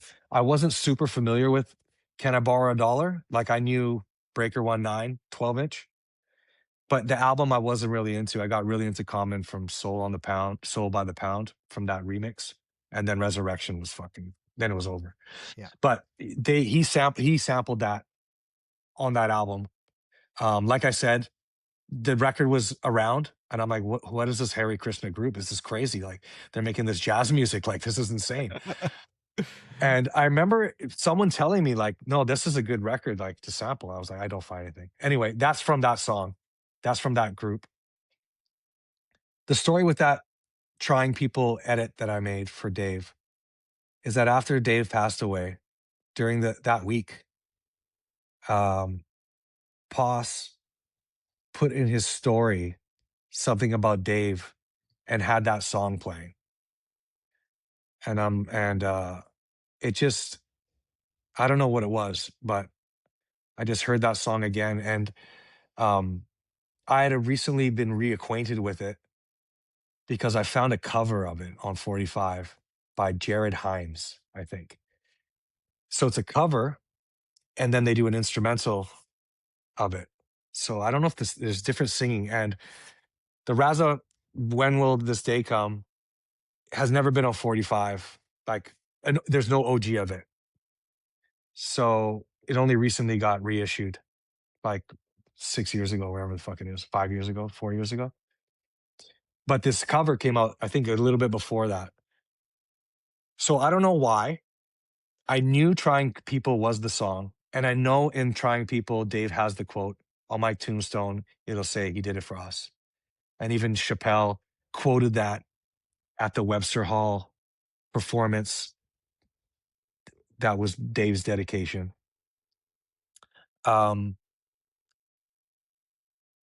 So I don't know why, but I went to a coffee shop and I was working on I have a Patreon where I do edits. And I went and I just had this idea and I was like, are these in the same key? I looked at Trying People and the song because Poss just brought it to my attention and I was just like, this song is so beautiful. And the way that his post in his stories, it just, you know what I mean? And we were all in it. You know, David just passed. We're all in it. Like, and I know Maceo is like a friend of mine. I got to be friends with Maceo over the last decade or so. And that's through another friend of mine who passed away named Sean Lala. Shout out Sean Lala, who passed away right after, kind of after Dave died. And Sean was Mace's DJ manager. So Smiles is their De La's manager. And then Sean, who's from Toronto originally, who's a promoter. He was Maceo's. You know Sean? You knew Sean? I didn't know him. I knew he was a promoter. Some of my Yeah. friends DJed in clubs, so I was Yeah. aware. Spectrum Entertainment. Yeah. So so Dave passed away. It hit Sean super hard. And it was during this time when Sean was still alive. So I went to the coffee shop and I was like, is this in the same key as Trying People? And it was, or close enough, you know what I mean? So I put it together and I was like, I just kind of zoned out, man. You know, like people talk about making music and like having these moments where you zone. Like I didn't make the beat. I didn't write the raps. I'm just an edit guy. I'm just putting them, but it's what I do. Like since I was a kid, I have been making edits. I've been making reference to other things and putting them in context with other things. And you know, that's DJing and that's also editing. It's also making hip hop beats, right? Yeah. So that so I just felt like this was just something super special. So I put it on there and put it and then put it out and tagged them. And Poss was like, "Bro, how did you why'd you do that? Like this is incredible." Like I was like, "I don't know, man. Just it was just there." And then and now I don't know if he does it anymore, but for the last like 2 years, at the end of every De La performance, Mace plays that edit. He plays it at the end. So at the end of their show, and yeah, it's amazing that how that song just became something remarkable. And then Sean passed away uh shortly after, like about a year and a half after Dave did. So, and that's a hard time for De La too, for all of them, because the same week that Sean passed, Poss's cousin Lucky, who's on the 3 Feet High and Rising album, also passed away. So they were just, yeah. It's very heartfelt of you to say. And just in my, getting to know you in this discussion, I describe you as a person who goes on vibes. Like you're not planning shit out. Like you're not like, you don't have like a clear, step by step diagram going on. You're No, going on vibes and emotion, and you're like a heartfelt person. And I'm glad to see it come together that way. It makes sense. You couldn't write that script up, but it made sense what no. happened. Yeah, man, vibes, I guess. I And, mean, I mean that as a compliment, right? I mean, it's a no, compliment. I know. I feel you. I feel you. Yeah. I guess Next, yeah, also a little bit of ADHD is like always. I've never been diagnosed, but I can imagine that. You know, I get a thought, and then I'll try to do it. I'll try to work it out, like a creative thought. So I have a notes app where I have all these ideas of what I think will go together or things to sample, and sometimes they work, sometimes they don't. But I'm always working on 100 different things at once. yeah. Um, You're a creative person, like artist, and you communicate and think like an artist, and that's probably your advantage. You wouldn't yeah, you wouldn't have this life if you thought like like a banker or something. It'd be quite a different no, situation, right? I'd probably be in a better financial state situation. Uh, I wouldn't and be also, interviewing. I wouldn't be interviewing you right, right now. I'll right. tell you that. And also something interesting that I also learned from other guests, the big homie Rich Medina, is that he talked about when he was, because he's so smart, right? But and he was told in college he used to use just like he used to just like remember things, and that's not learning. That's just remembering things. And I'm like, oh my god, I have the same type of brain where I can hear a song once and I remember it for the rest of my life. Or I can I can see a record that I've looked at a few times and I can see it in my head. So this recollection, this this kind of like recollective fucking attribute lends itself to DJing, of us who are like that, and also to yeah, to DJing, and it adds to your taste because you can just like pull from anywhere at any time. And I don't need a binder to like be reminding of shit. It just stays here. Yeah, I think it makes Anyway, total sense to me. Next record, Young and Company. I like what you're doing to me. nice. That's the doo, doo, doo. Okay, that's the Strobe Light Honey then. Correct. Yeah, Strobe Light Honey samples. That is I only found that out because of Black Sheep. I like it. I like when I hear you say it, and some other people have just been like, "Yo, I only heard that song because of this rap song." Like I didn't grow up listening to any of that shit. Like I have so many songs like that. Like even like Luther Vandross, Never Too Much. Like I'm pretty sure I wasn't fully aware of that song until Queen Pen used it in 2000 and fucking two. You know what I mean? Like I'm not ashamed. Yeah, You well, know, I'll explain why. Because we didn't grow up in the US. When I no. remember being a kid and traveling to Chicago, I went every summer, and I would just hear on the radio what I considered breaks. I'd be Yes. hearing Al Green, I'd be hearing Earth, Wind and Fire, I'd be hearing Stevie Wonder, all the stuff that I was like researching because it was not on the radio in Canada. was like, oh, that's why everyone has fucking good taste here, because Yeah. this is the culture. It was everywhere. It was not like, it's not special. It's in McDonald's. You're hearing Yep. like a drum break. It's crazy. Yeah. So that's why, yeah, that's I learned about funk, soul, and jazz through rap. Full stop. Probably the Yeah. same with you. Yeah. A lot of it. A lot of it. And groups, and especially group albums that I studied to death, like Wolf in Sheep's Clothing. That, I try to find every single sample in that. Breaking Atoms. But then I want to give another shout out to Two Live Crew, man. Mr. Mix was putting some samples in some of that shit that, like uh like Message to a Black Man, no matter how you try it, like that was on their first album on a mega Really? mix. It's Okay. pretty wild. And like all these things. And then there's Mr. C. I'm going on a tangent, but it's a good tangent. Then like Mr. C had his house, this is the house that C built. And all those house samples were in there that I paid attention to. Like, I didn't know about any of the New York house stuff when it was coming out. So yeah, that Young and Company song, that's a disco song that didn't sound like disco when I heard it on Black Sheep at all. But when I heard the OG, I'm like, dude, I didn't even like it when I found it. I liked it later when I started being a 45 DJ and being like, oh, I got to get this is boogie. Like this isn't even disco. This is kind of boogie. Like, this is on the kind of cusp. And I think there's a cover of that song. It's a cover that's really good. It's by a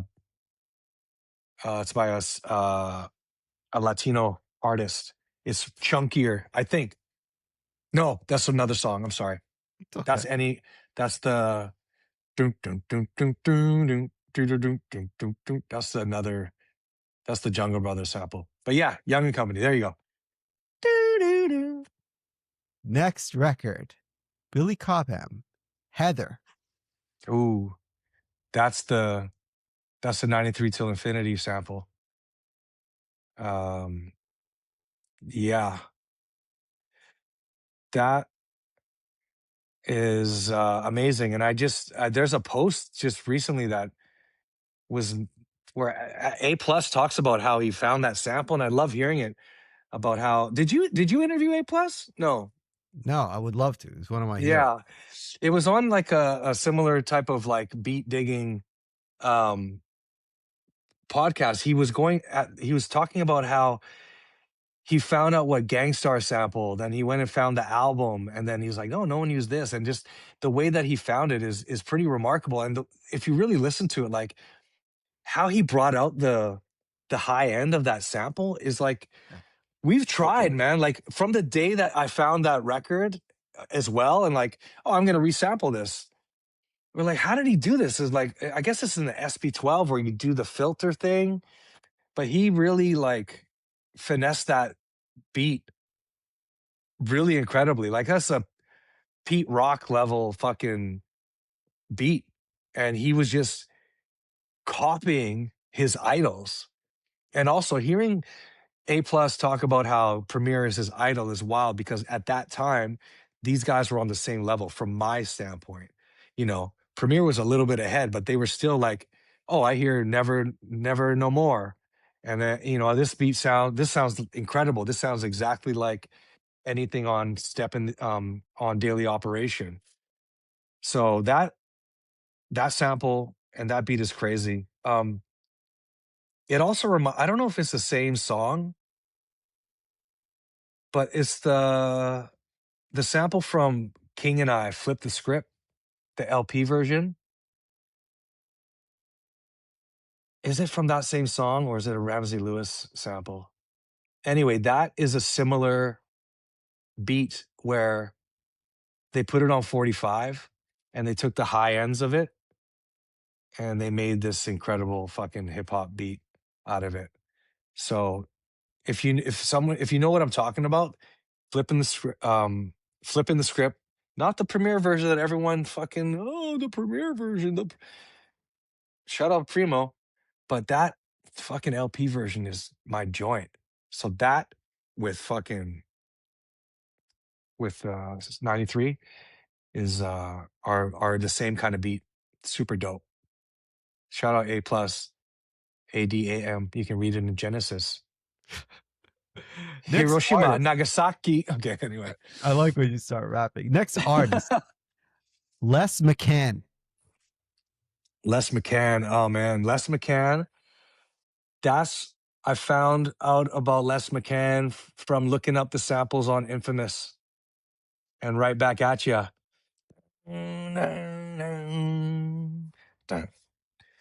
That's when I found that shit out. And speaking of finding samples, I think I heard Mr. Thing talk about this website called thebreaks.com. And there was this, it was at the beginning of the internet, which sounds like a fucking wild thing to say. But the internet kind of began in 91, 92, 93. And in 94, guess what, Shom? I forgot to tell you that while I was doing the radio show at CITR, I also did a magazine called Elements for 3 years, and Done which so much covered hip hop. Yeah. It's really So wild. so during that time when we were making this magazine, it was under the helm of Discorder, which was the university newspaper. And so we did this rap magazine called Elements Magazine. And that's actually the reason why Nardwuar is quite supportive and fond of Jay Swing and I, because we did that magazine and it was under Discorder. So he looked at us as being like these mavericks of hip hop. And look at what Nardwuar is now, right? He is a fucking hip hop icon. Yeah. But if you talk to him, he will talk about how we were doing this in 95 and how we informed him, which is wild, right? I like And that. you know what I mean? Like he has so much respect for us. It's kind of incredible, you know? So he's the nicest person ever created. So anyway, while we were doing the magazine, the internet was there, right? And there was a website I found that had samples. It was either called the Break or Hip Hop FAQ. Rap So sample FAQ. Rap sample FAQ. That's what it was. Yeah. So at the radio station, they had like a printer that was just a spool. It didn't even have the perforations, just a spool of fucking paper. And I printed out the whole website. Do you understand what I'm saying? I printed out the whole website and I cut it with the friggin' paper cutter, the thing, and I stapled it together or put it in a duotang. That's some Canadian thing for you. I put it in a duotang or even a binder, and I studied it. And lo and behold, a few years later, that the same guy that had that website turned into thebreaks.com. He published it as a book, and it was called like the Hip Hop Bible. And so there's a soft cover version of this website that had all the samples. This is way before Who Sampled. This is in 93, 94. So you could go there and it was before Ego Trips. And I had this and I studied it, dude. So Les McCann, I looked up that and I saw Les McCann, and that was a sample. I don't know why you're asking me about Les McCann, because I'm not a really deep on that, but did I post something recently about it? Maybe. I don't know. I'm always like reverse engineering. I just thought you'd like it. I love it. I love it. I love being a jazz head and not knowing about jazz until I was like fucking 30 or something. You know what I mean? Just thought you'd like it. I love it. Layers is one of my favorites. I mean, there's Layers. many Okay. good ones. Many good Oh, ones. I was gonna say this is for you. These drop a gem on them shits.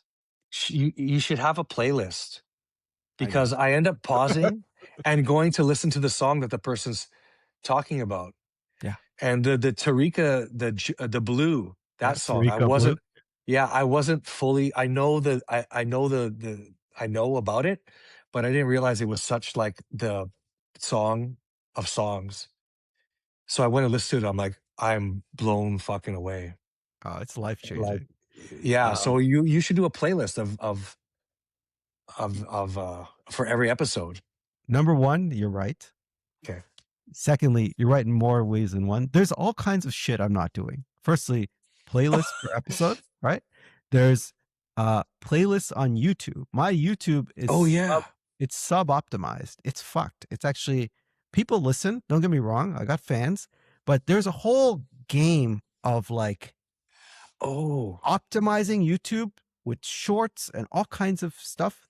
and that I- hyperlinks to the things that are suggested, right? yeah, yeah. So I'm Ah, fucking up. okay. But there's also another really simple thing is the segment of drop a gem on them, which is usually like 30 minutes. That's pretty long too. I could just put that out for each episode, and some people will just listen to that. Whatever it is, there's definitely more I could be Yeah. doing. Such a slight. Because 30 minutes is still long form, right? For YouTube. There, yes, So it's you long. could 30 minutes is you, pretty long. There are podcasts that are like 15 minutes. I mean, there's no yeah. real rules here, but I would bet that many people would just listen to that. I mean, they would like it. Dude, I would love to see you monetize this shit and just be a YouTuber. It'd be great. Yeah, Because imagine. Yeah. speak of fucking Nardwuar, this motherfucker is a YouTube pioneer. You know what I mean? Think about his interviews are 100% original content. I know. He's not doing anything that's anyone else is doing. So like his net worth is insane. Have you ever looked up Nardwar's net worth? It's like over a million. It's over a million, dude. I He's like a that. YouTube pioneer. He is crazy. Like he's amazing. Anyway, I like the inspiration, and yes, I aspire to do more in terms of building this out. It would be great to do multiple episodes a week, right? yeah. Like 3 a week would be great. Yeah. Certainly Mhm. takes a lot of time, but let's just say baby steps. Hey, So far, so yeah. good. That's what I'll say. Yeah. Very, very dope. Yeah. Yeah. DJ Jazzy Jeff. Oh shit.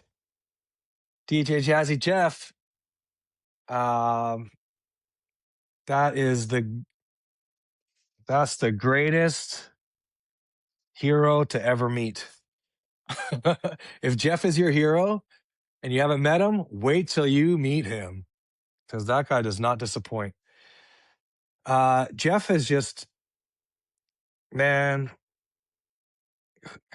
you know who said it best was Stolen Drums. Stolen Drums is like on your podcast. He said Jeff is just amazing to be around and to see how he moves, being who he is, and just everything that he does, just as a person, with just all his accolades and all he's recognized for being famous. The way he moves as a genuine leader and a facilitator of anything. So there's a few things that I know about Jeff. First of all, I'm lucky enough to be friends with him. He has hundreds of friends. I'm one of the hundreds of friends. Doesn't You know make what I you mean? any Like, less of a friend, brother.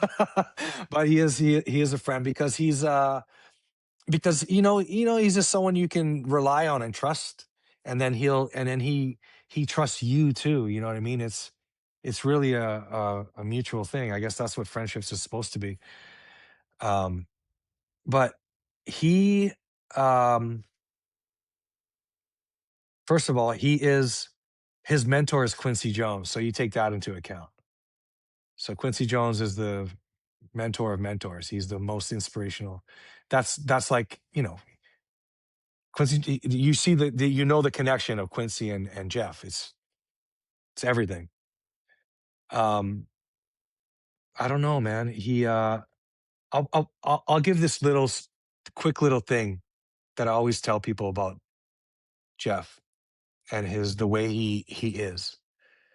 He was DJing in Whistler in for like a snowboard fest, and I was there, and I was watching him play, and and I was off stage, and I was there, and it was snowing, obviously, because it's the mountain and it's cold, and it wasn't really like people. It was outside, so people were kind of there, but they kind of weren't. And sometime through his set, someone threw a snowball onto the stage, and it kind of like whizzed like kind of near him, not near him, but like to the side. And then another one came, And I'm like, oh, this is bold. And then a snowball came and hit the mixer right beside the crossfader and kind of like like skipped and went right. And he kind of like moved slightly like this, and it kind of just missed him.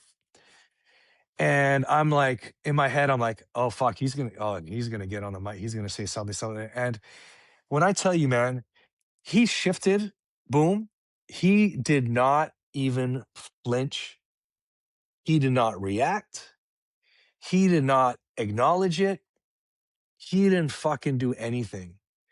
He basically used a Jedi mind trick to make that person realize what they did and not do it. But his demeanor was something so astounding to me, because even as a spectator, I'm like, oh, he's gonna get on the mic. Like, should I get on the mic? Because at that point I knew him. I could get on the mic for him anytime. I'm like, maybe I'll be like, yo, what the fuck? You know who this is? Type of shit. He didn't fucking flinch, man. And that's just how he is. I've never seen him get mad. I've never seen him get mad. I saw him get mad actually recently, which was weird. Someone kind of pissed him off. Someone who I know. Maybe I'll tell you off camera. Anyway, never mind. But Okay. I've never seen him. I've never seen him lose his shit. I've never seen him be even disappointed in a situation that was happening. And I like I've had times in my full adult life where I've been in a situation. I'm like, how would Jeff react? Which is crazy, right? Like, I have a dad. You know what I mean? I have a dad. I grew up with a father. You know what I mean? My dad taught me. What a wild You statement. know, my dad taught me a lot of stuff. I'm not like a fatherless child who like I needed a father figure, but like, and I have an older brother who I also like look up to with things. I have another friend, my friend Zach Santiago, who I also look up to, and I also think, how would Zach react?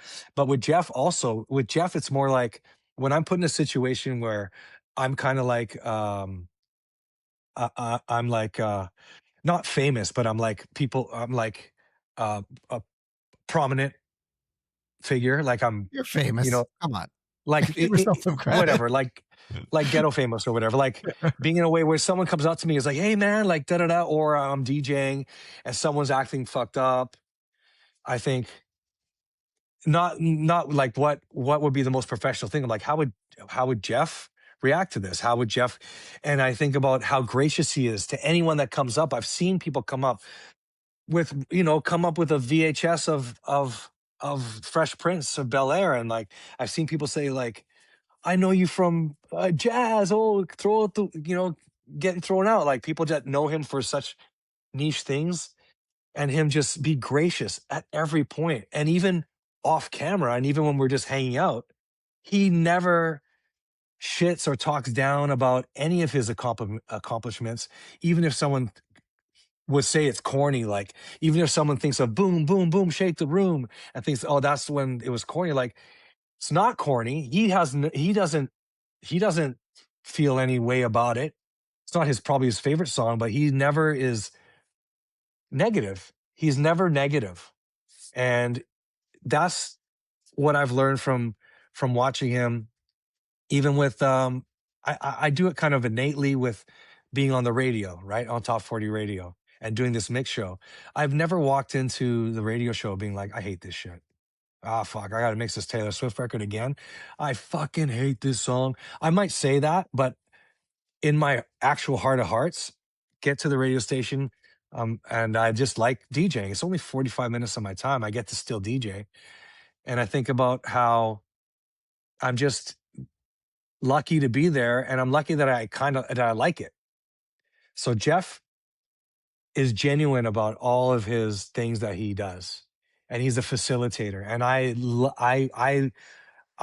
like to facilitate too. It's something you told me that about myself, that I like to whatever, and that's what I've learned from Jeff, because he gave me such a validation of being a 13-year-old kid who who looked up to him.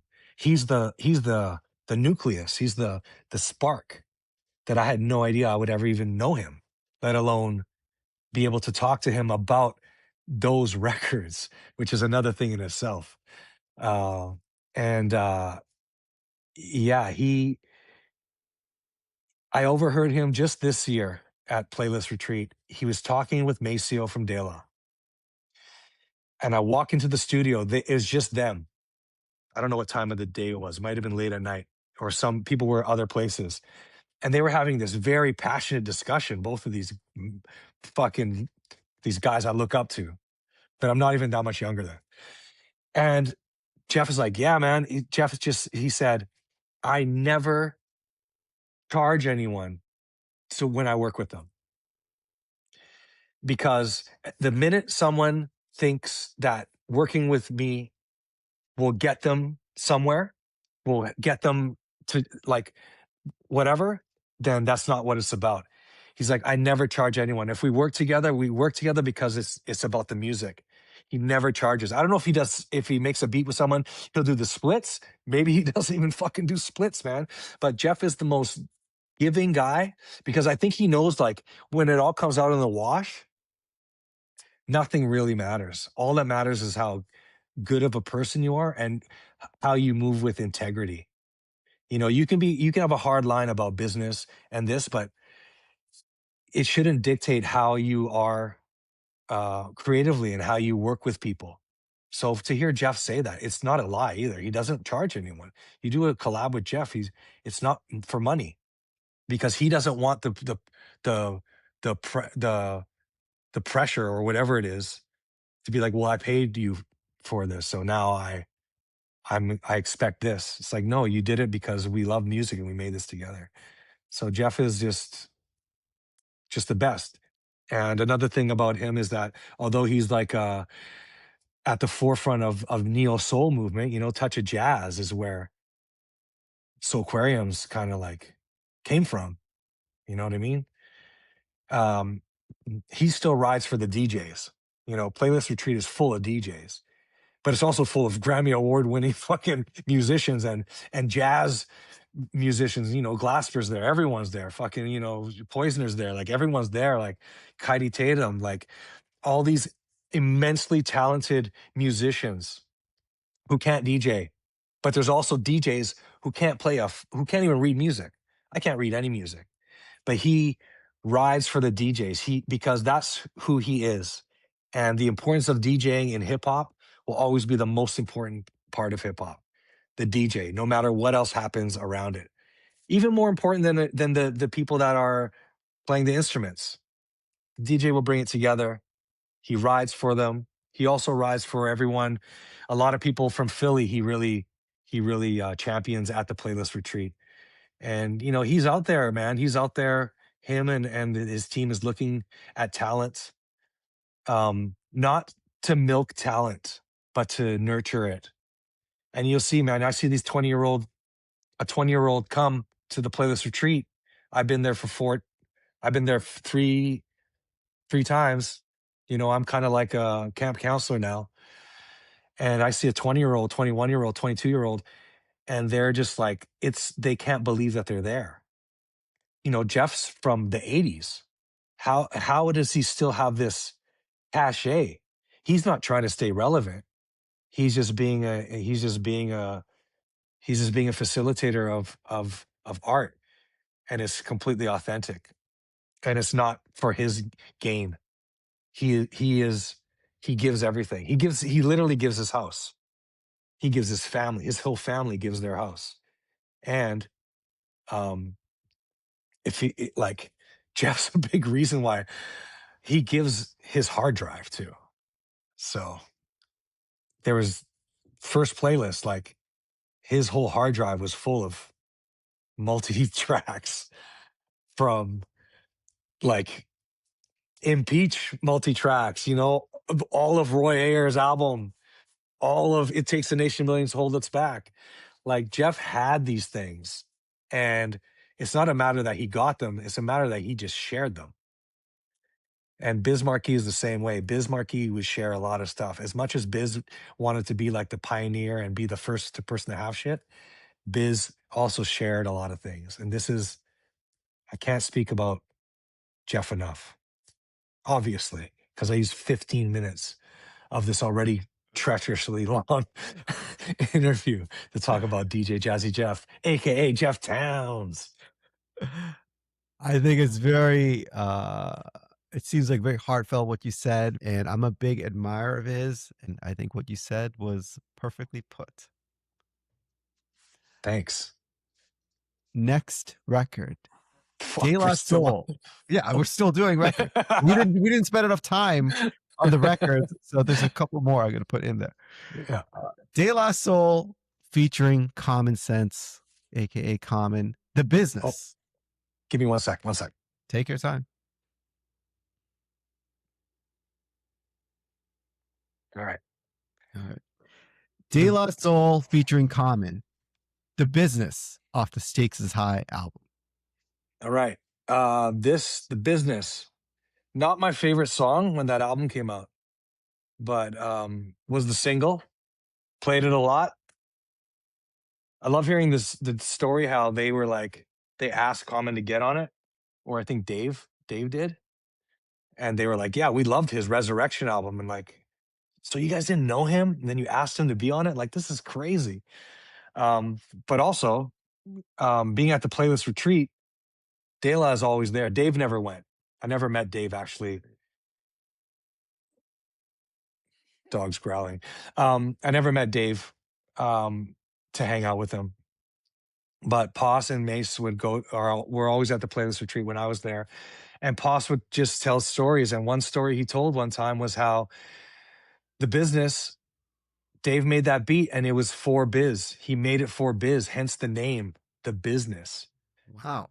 So he made that beat for Biz Marquee. And I don't think Biz wanted it, or maybe he didn't like it enough to have it, or maybe they didn't get it to him. But it was just on a beat tape, and I think the story was Poss. It was like a throwaway beat for Dave. Dave also made what was the other one? He made Oodles of O's too, by the way.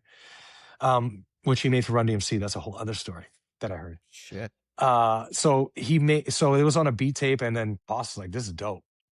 And then they asked Common to get on it. But yeah, that's the story on that. I think, and I did a flip of it. I put Biz Markie on that beat. I put what the fuck is the name of the song? Go Bismarck. The biz is going off. I put that on it just to see what it would sound like, and he sounds dope on it. But yeah, shout out to Dave. Dave, underrated producer for De La. Yeah, they're underrated as producers overall because they're Totally. such great rappers. It's Yeah. just you would never think they could also make this amazing music. Yeah, man. Next producer, The Alchemist. The Alchemist. Alchemist, who I don't think I've ever met in person. Yet we have 0 degrees of separation. We know each other. So Alchemist has been around since Dilated Peoples. That's when I think I heard a beat by his. I think he did. And he was down with Soul Assassins, but he was in the group called the Hooligans. So the Hooligans came out in 93. And what was I doing in 93? I was recording an album with a white guy in the Bay Area in 93. A blonde white guy. And we saw this video of the Hooligans, Put Your Hands Up, and we're like, this guy stole our dream. These guys stole our dream. They're down with Cypress Hill. They're from LA. We're from Canada. We're in the Bay, but we were like, holy fuck. And they look like us to the point where I had a friend who lived in LA. So I went down there like in the late 90s. And people would stop me and be like, are you Alchemist? Because we look kind of similar and we had a similar vibe. So it was this ongoing joke, like between me and my friends. But then Alchemist also, one of his first placements was with Swollen Members. So Madchild asked me to make beats for them a while ago, like when they were first kind of before their first album, because he's like, you used to make beats, like I remember, and I'm like, I don't know, man, I don't know. And he's like, well, have you heard of Alchemist? And I'm like, yeah. And he had done like open night mic, and I knew about his Soul Assassins shit. And he's like, well, he just bought a Pathfinder from making beats because he knew Al, right? And I'm like, oh, that's very impressive. Like $30,000 car. So I always had this, I've always been in the Alchemist shadow of like, I could have had a Pathfinder if I had kept making beats, because I stopped making beats when I started working on the radio. I stopped making beats like as a producer for quite a while. But anyway, so I used to get, people used to think I was Al. And then the Bird on a Wire video, Action Bronson, the end of the video, or in the video, he's riding a bike. And like, I had a friend be like, are you in the Action Bronson video? Like, no, man, that's the Alchemist. Like, are you serious? Like, you know me. When would I have been with Action Bronson? I don't even know him. And fucking Riff Raff? I don't know Riff Raff. So, so Alchemist, so he's heard about me and he knows me. And even on, I had a 50th birthday a couple of years ago. And on my birthday post, he put happy birthday twin on the post. And then most recently, Nardwuar interviewed him, and I told Nardwuar, I'm like, yo, ask him about me because there's a kind of a funny thing. And I told Nardwuar to ask him. He's like, okay, I will. And he also asked to borrow my Hooligans 7-inch so he could pull it out. And there's a clip. He asked about me, and then fucking Alchemist just like gave me the most cred of all time. He's never met me in my life, but he's like, yeah, he's amazing DJ and he does all this stuff. Like, he just shouted me out, and I've never met Al, but shout out Alchemist. He's the fucking GOAT. Like, I'm not worthy to really be mentioned in that way with him. But yeah, shout out Alchemist.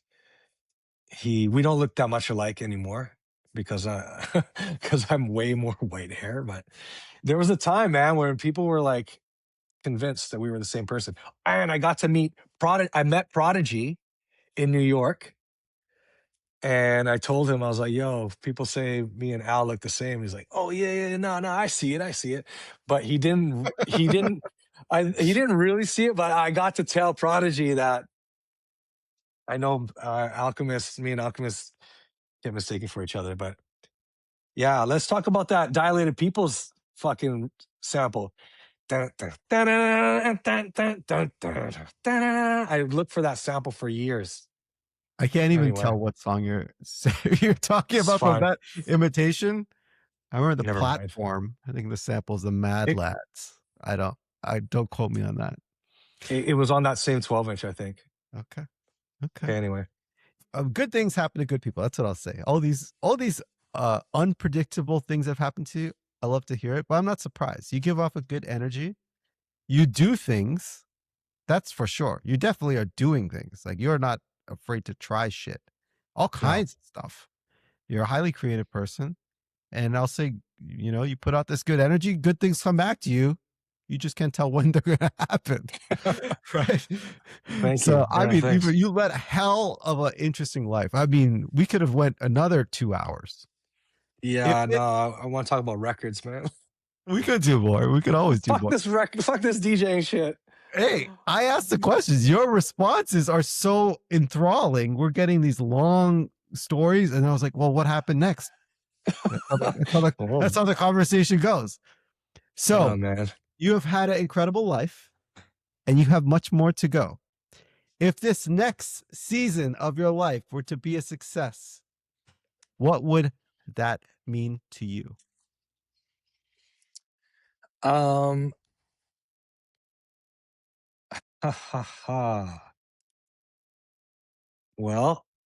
we always got to mention the child. The child is 4.5, going into kindergarten. So she's amazing. She has this same music recollection that I have, maybe more so because she's listening to a song once, and then the next time she already knows the lyrics. She actually knows how to predict music now because she listened to a song for the first time the other day and she was kind of like predicting what the melody would do. So it's very cool to see because I didn't have any support growing up with any musical endeavors. Everything I talked about, I didn't have support from my house. You know, my siblings were cool, but it wasn't like a musical household where like go, but where it was me with my daughter, I'm like paying attention to her, and I'm like, like telling her what harmonies are, and telling her like this, and playing her jazz music. She's like, "There's no words," and I'm like, "The instrument is the words. The instrument's saying the words." And she's like, "Fuck yeah!" So she knows songs like "Morning Sunrise." You know what I mean? Like I play that like and she knows, she'll pinpoint a song. Like she knows the Raza song. She'll be like, "Papa, this is your song. You like this song?" I'm like, "You're fucking right." And she also knows like Disney Encanto.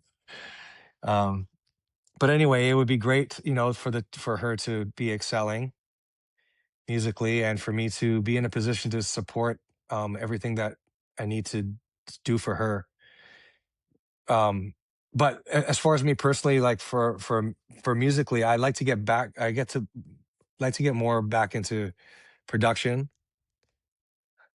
I need to put this out into the universe that I would like to be a curator for a venue, much kind of like how Rich Medina is the curator for Dante's.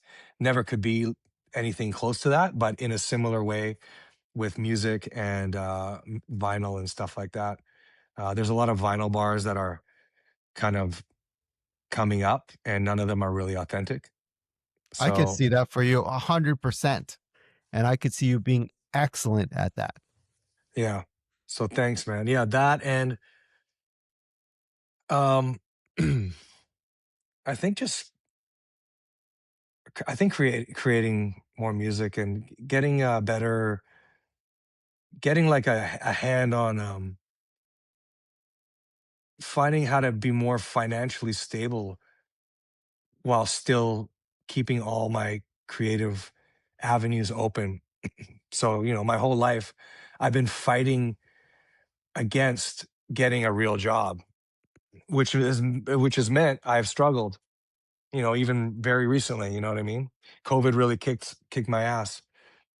Um because, yeah, my financial literacy is not the best.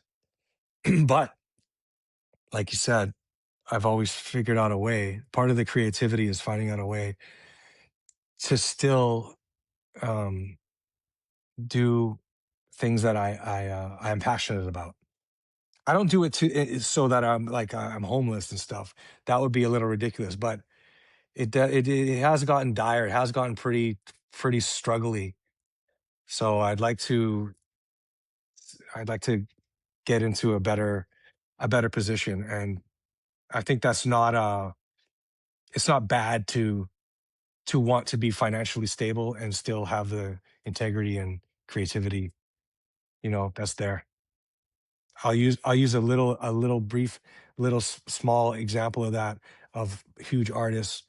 Stevie Wonder, you know grassroots, amazing, made I Just Called to Say I Love You, you know what I mean? Like, had phenomenal, could do both. Roy Ayers as well talked about that.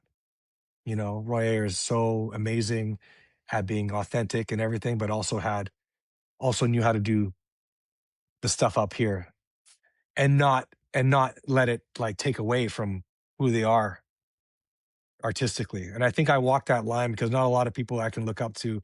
I'm in top 40 radio. People don't understand. I'm like a dichotomy, right?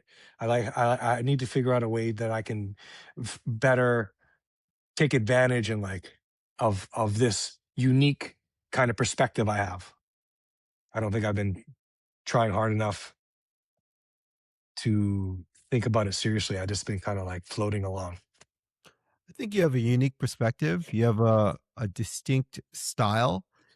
And I'm certain whatever happens next, I'm certain that you'll find your version of success, whatever that means to you. I can see it. Thank you, Sham. All right. Same to you. Appreciate your time, brother. Peace. Peace. Just give me 30 seconds of your time. Firstly, a huge thank you for checking out the show.